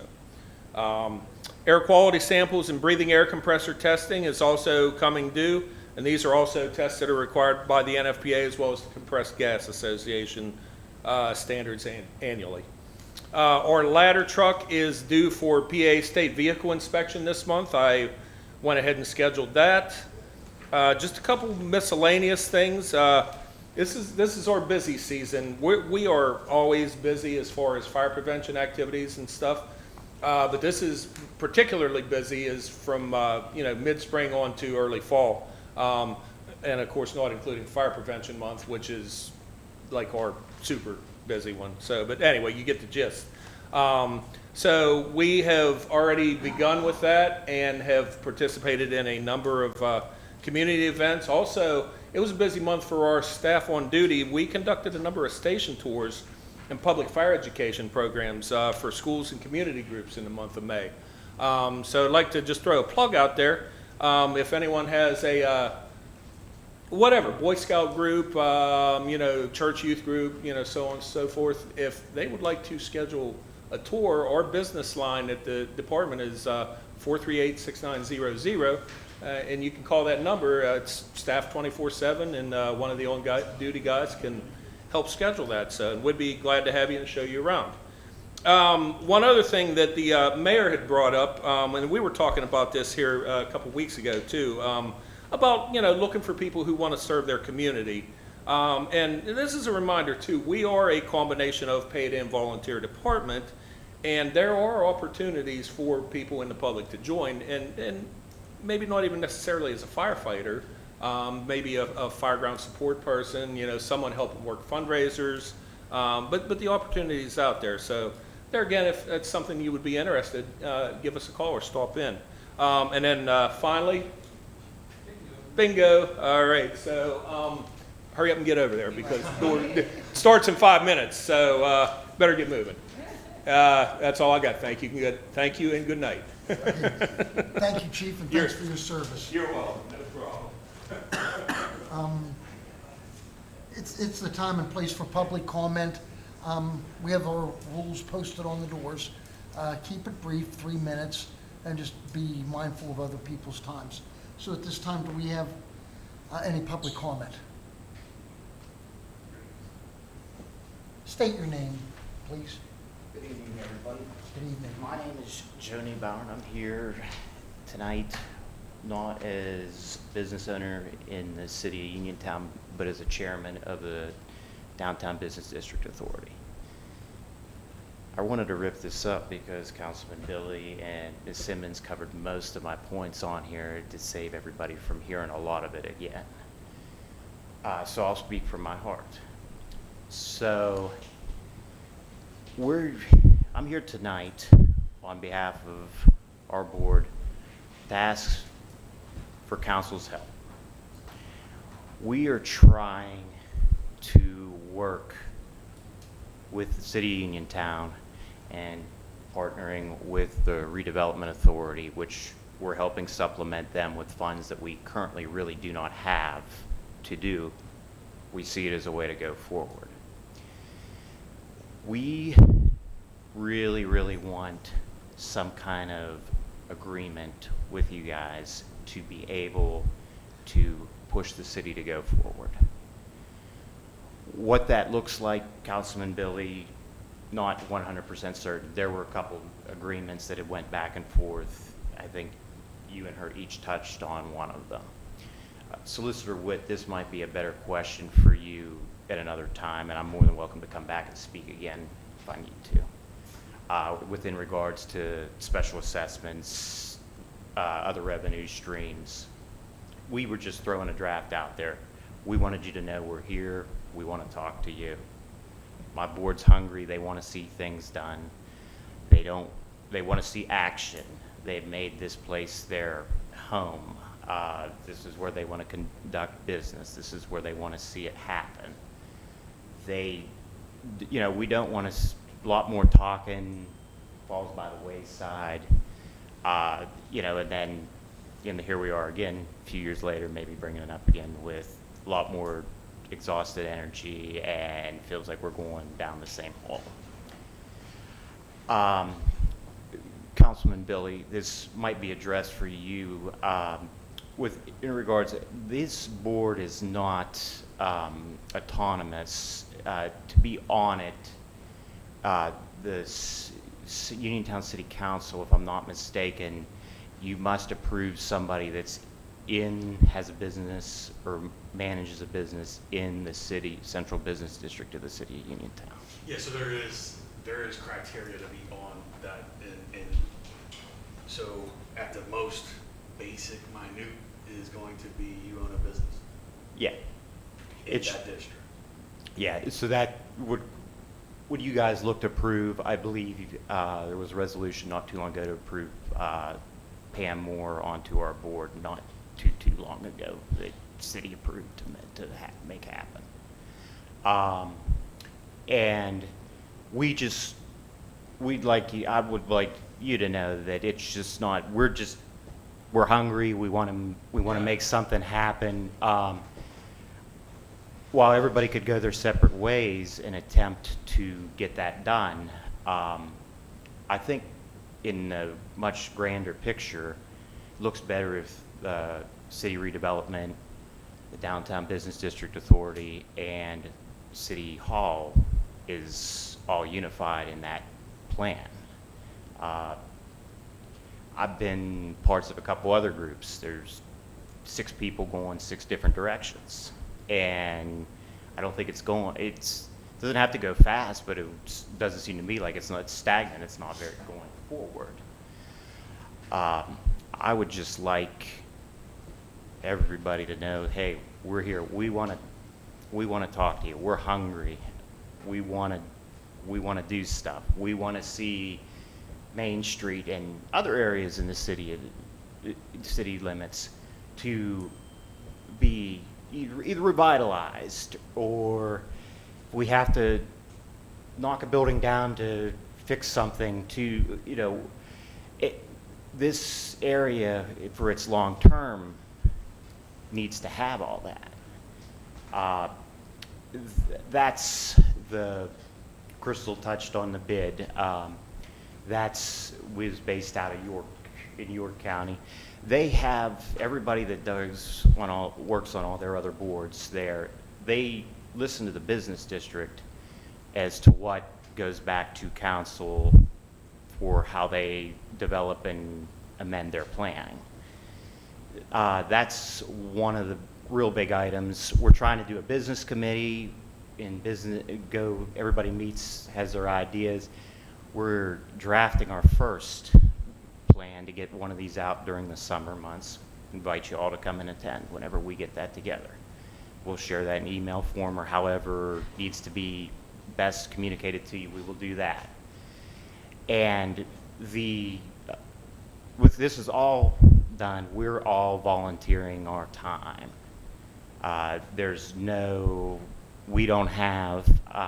We have Crystal's our acting director that we're paying part-time to help keep us organized and keep us kind of glued together. So that's how we're trying to keep our ideas developed, to keep it going, because if not, none of us on our board really know about grant writing.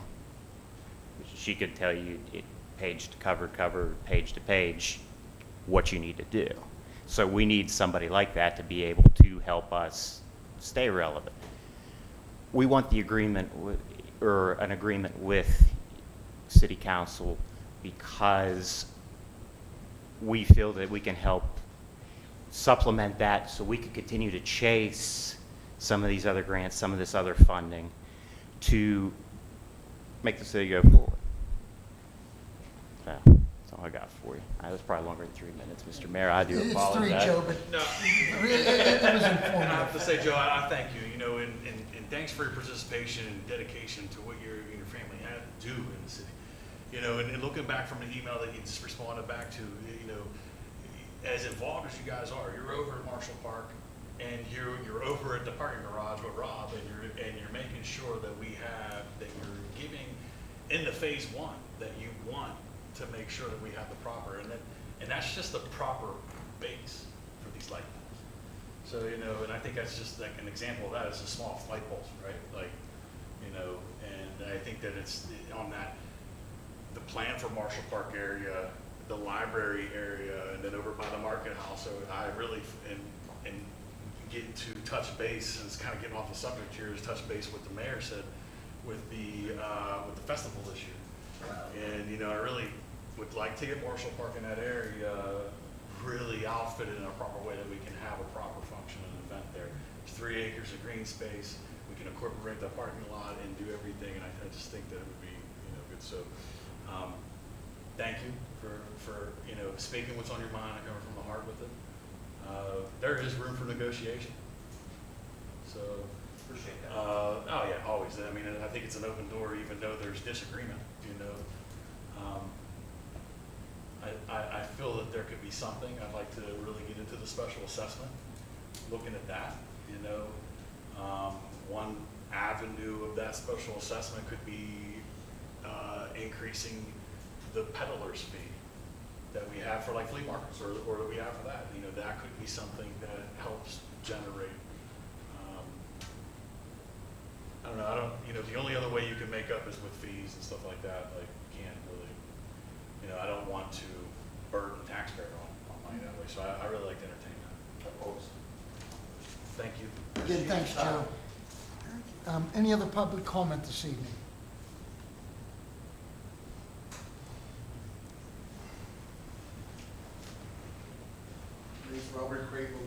City of Uniontown. When I first moved back to Uniontown, I heard that the city had acquired a grant for $550,000, I believe, for revitalization of Bailey Park. And now that it's been done, new lights is beautiful, but the question is remaining, is for what? Why was there $550,000 spent for Bailey Park, which always was and still should be the hub of youth recreation in this city? In the 1950s, I'm telling my age now, in the 1950s, I played youth baseball at Bailey Park. And as I said, it was always the central hub of youth recreation in Uniontown, along with satellite playgrounds all around the city that was funded by the city. Jared, you played at Lincoln. You played at East End. Amen? But the thing of it is, when does this city start to paying attention to the need of bringing youth recreation back to City Park? It's fine that you have adult activities on the weekends because we only operated Monday through Friday. That's fine.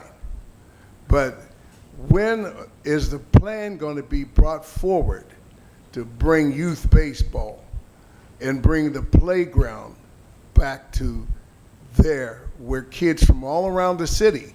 And you need to know that in the youth baseball leagues, we had a parameter of people that lived out around this city that came in and played.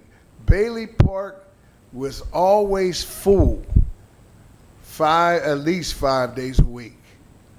And also, Miss Brown, they had the concession stand open every day, which generated funds for the rec department. But the question really still remains, when is this city going to make Bailey Park the hub of youth recreation again? Thank you.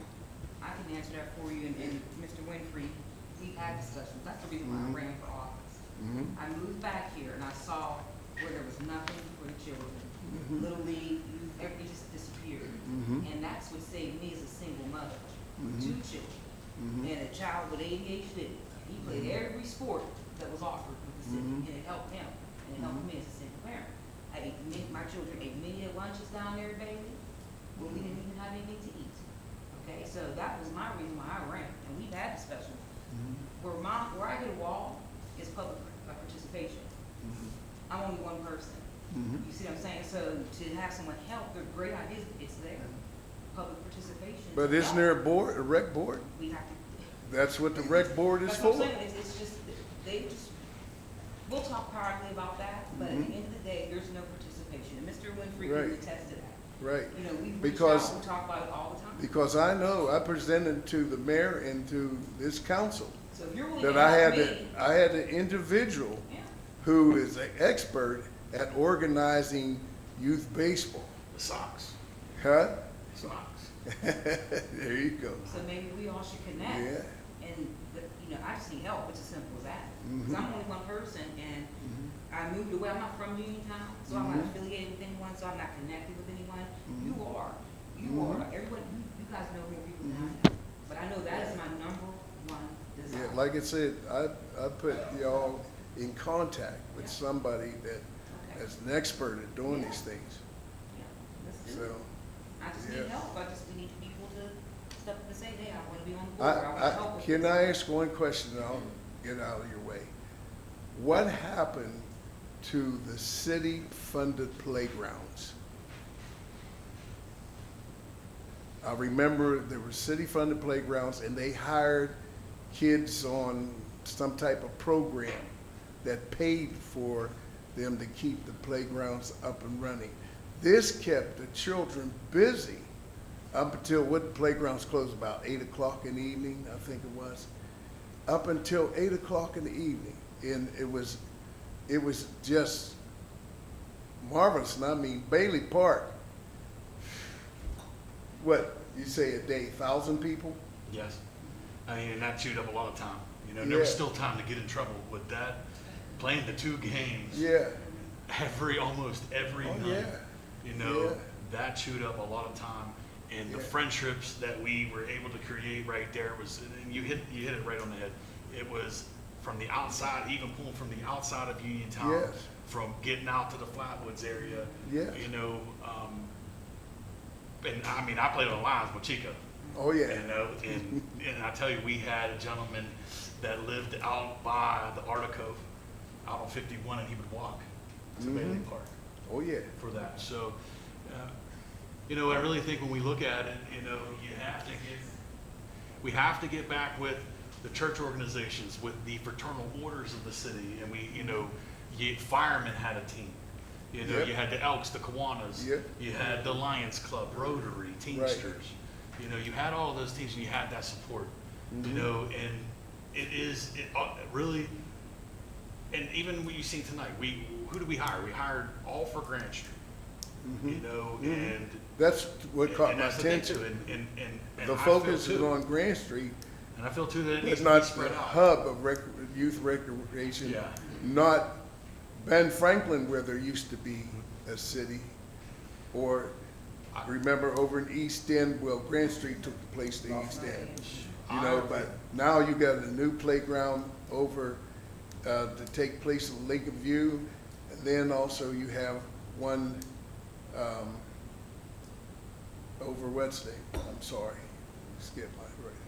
But these things is very important, and I feel that it needs to be addressed. And I agree with Councilwoman and with yourself, Rep, is that, you know, these ideas do come out of the Parks and Recs Board. And this goes back to when Mr. Joe Giacchetti was on council. He was the head of Parks and Recs. And Colleen Watson and Mr. Bell, Mr. Bell and his son were involved. You know, and man, it was just a big melting pot, and it was just I mean, really, and I still hold these same relationships with people. It's like as soon as we got off the field, you see it's the same thing. But Councilman Winfrey and myself spent about, 20 years of our lives down Bailey Park. The 2 of you gentlemen were extremely influential part of me coming up. You know, did I play on your teams? No, I didn't. No. But we played with, you know, we as a whole, as the league. And, you know, even with that, you know, then came junior high, and then came high school. And with that, I could say that the relationship that I have with Scott and David to this day is that too. Right. And, you know, those friendships that are built, you carry those on the way. You know, I was proud in 9th grade to be the fullback for Scott. You know, I was proud to break through that line and pancake somebody for Scott to go down the road. I mean, and that was, you know, that's good. So, Okay. thanks for sharing that. Thank you. Thank you, Reverend, always. You know, and speaking of the Parks and Recs Board, I got the minutes from that. So this is the May 18th meeting was called. You had board members, Greg Rudinsky was absent, Kelly Trott present, Art Ruby present, Leroy Townsend present, Jeremiah Farrell present. The Pledge of Allegiance was conducted. Unanimous vote was approved for the minutes of March and April. Public comment was Karen Ranshaw. She shared interest in the youth vendor participation in the farmers market. The board shared that youth vendors are not qualified in the current farmers market rules, but that is a consideration for the future. New business, they voted unanimously to approve live music at the 25 farmers market with following parameters. The parameters are musicians subject to the board's discretion, individual or small group with no drums. Equipment is provided by the musician and it must have clean language. And the meeting was adjourned. So I guess that kind of touches base exactly to what you're talking about, and it's it's nothing to come down on that board. It's just I think that those think tanks are very important and need to be taken serious. Which gets Mr. Vasaki. You're up. So really important going on there at the sewage authority. Okay, the city has 3 members. Each individual municipality involved has 3 members. They need a vote of 5 to pass for majority. So, you know, they don't really speak of this too much, but it's really important that the city has the proper representation at the table, that we get the proper percentage back when we get this money coming back from the authority to the city. It has been made aware that there are some funding, Penvest loans, or some type of loans that are ready to mature. That right there has a substantial amount of money, revenue, that will be coming back to the city on a monthly basis. We definitely need to have somebody that is there in support of our membership over there. You know, so we'll be getting in touch with that. Gentleman that I'm in touch with on that board, be great, you know, and you know that you can always reach out to Mr. Mahoney as well with any help that we need on that. And I say it's very unfortunate. You know, it would have been a very tough pick to put everybody together like that, but I have to say the late entry is such a letdown. But, you know, we got a good member. You know, I'm not going to read down through everything, but I'm going to tell you that we did not receive the May. I did not receive the May minutes. Then that meeting was held on the 22nd. They're at 5 o'clock. They're Thursdays. I believe they're the 3rd or the last Thursday. I have to double check that. So this was called to order by Jim Hersick at 5 o'clock. The members were present was Larry Franti, Frank Manansky, James Hersick, Gary Meckling, Todd Verdelick, and I may have chopped that up, and Charles Michael. In attendance on teleconference was Michael George and Robert Similo. Robert Similo and Mr. Franny and yourself are the members for the, I believe Mr. Franny is the other member for the city. Absent was Donnie, I'm sorry, excuse me. Yeah, Donnie Arthur, he was absent. We had a few other people there. Dave DePetris, Ned Mitrovic, and Maria Hartman from LSSE, and the solicitor Melinda Delrose. So they approved their minutes. Financial reports were given. Bank balance of March 31st. And their general fund, they had $3,832.13. They have another general fund, 4504. That fund has $266,276.31. They have a Penvest fund, has $81,547.83. They have a United Bank surcharge account that has $293,555.91. There is a United Federal Credit Union, $50.26.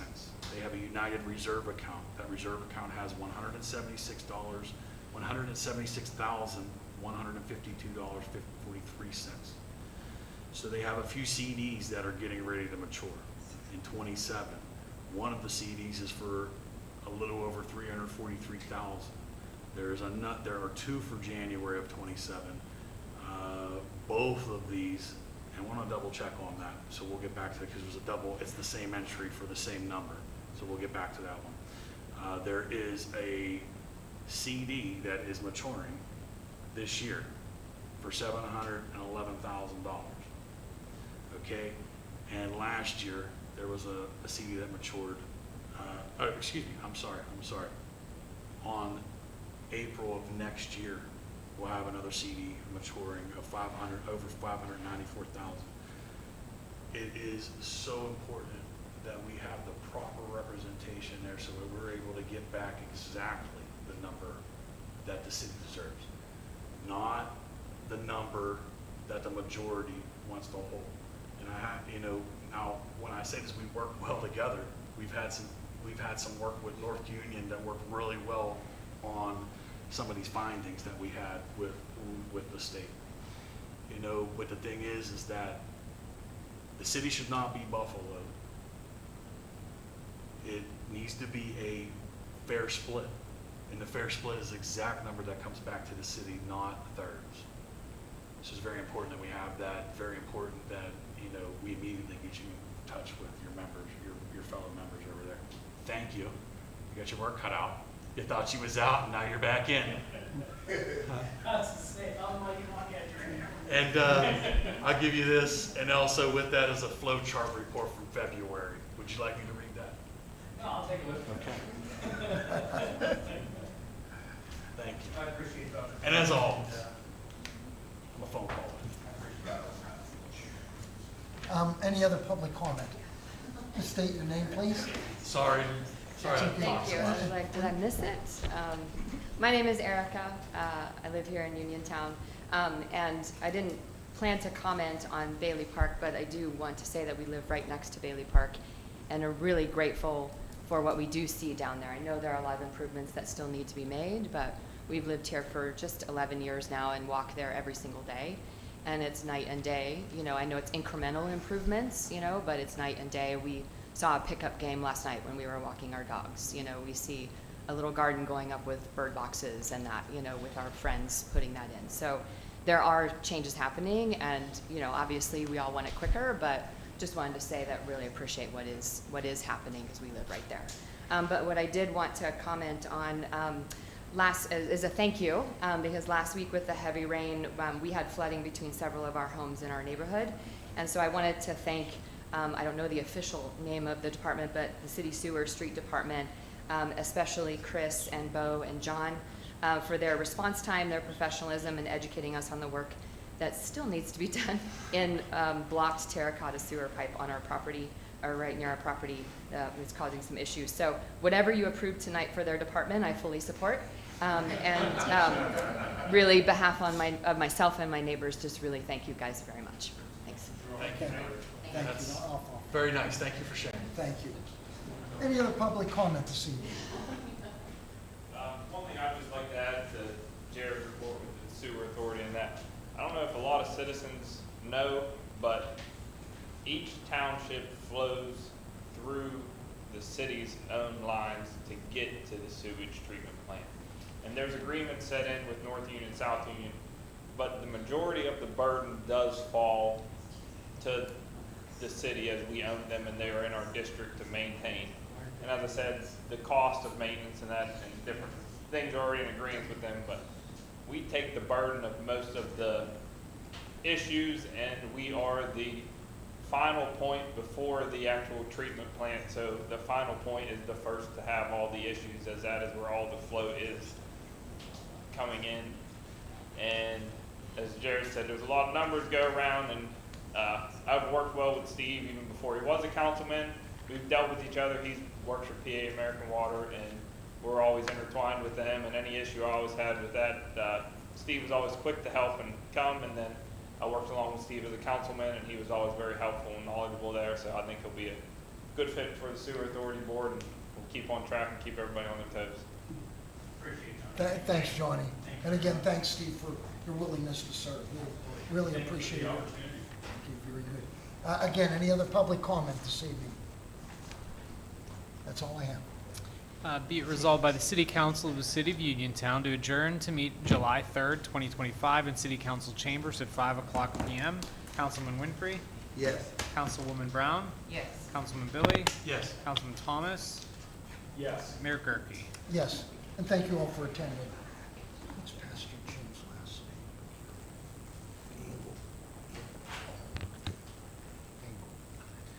name? Thanks.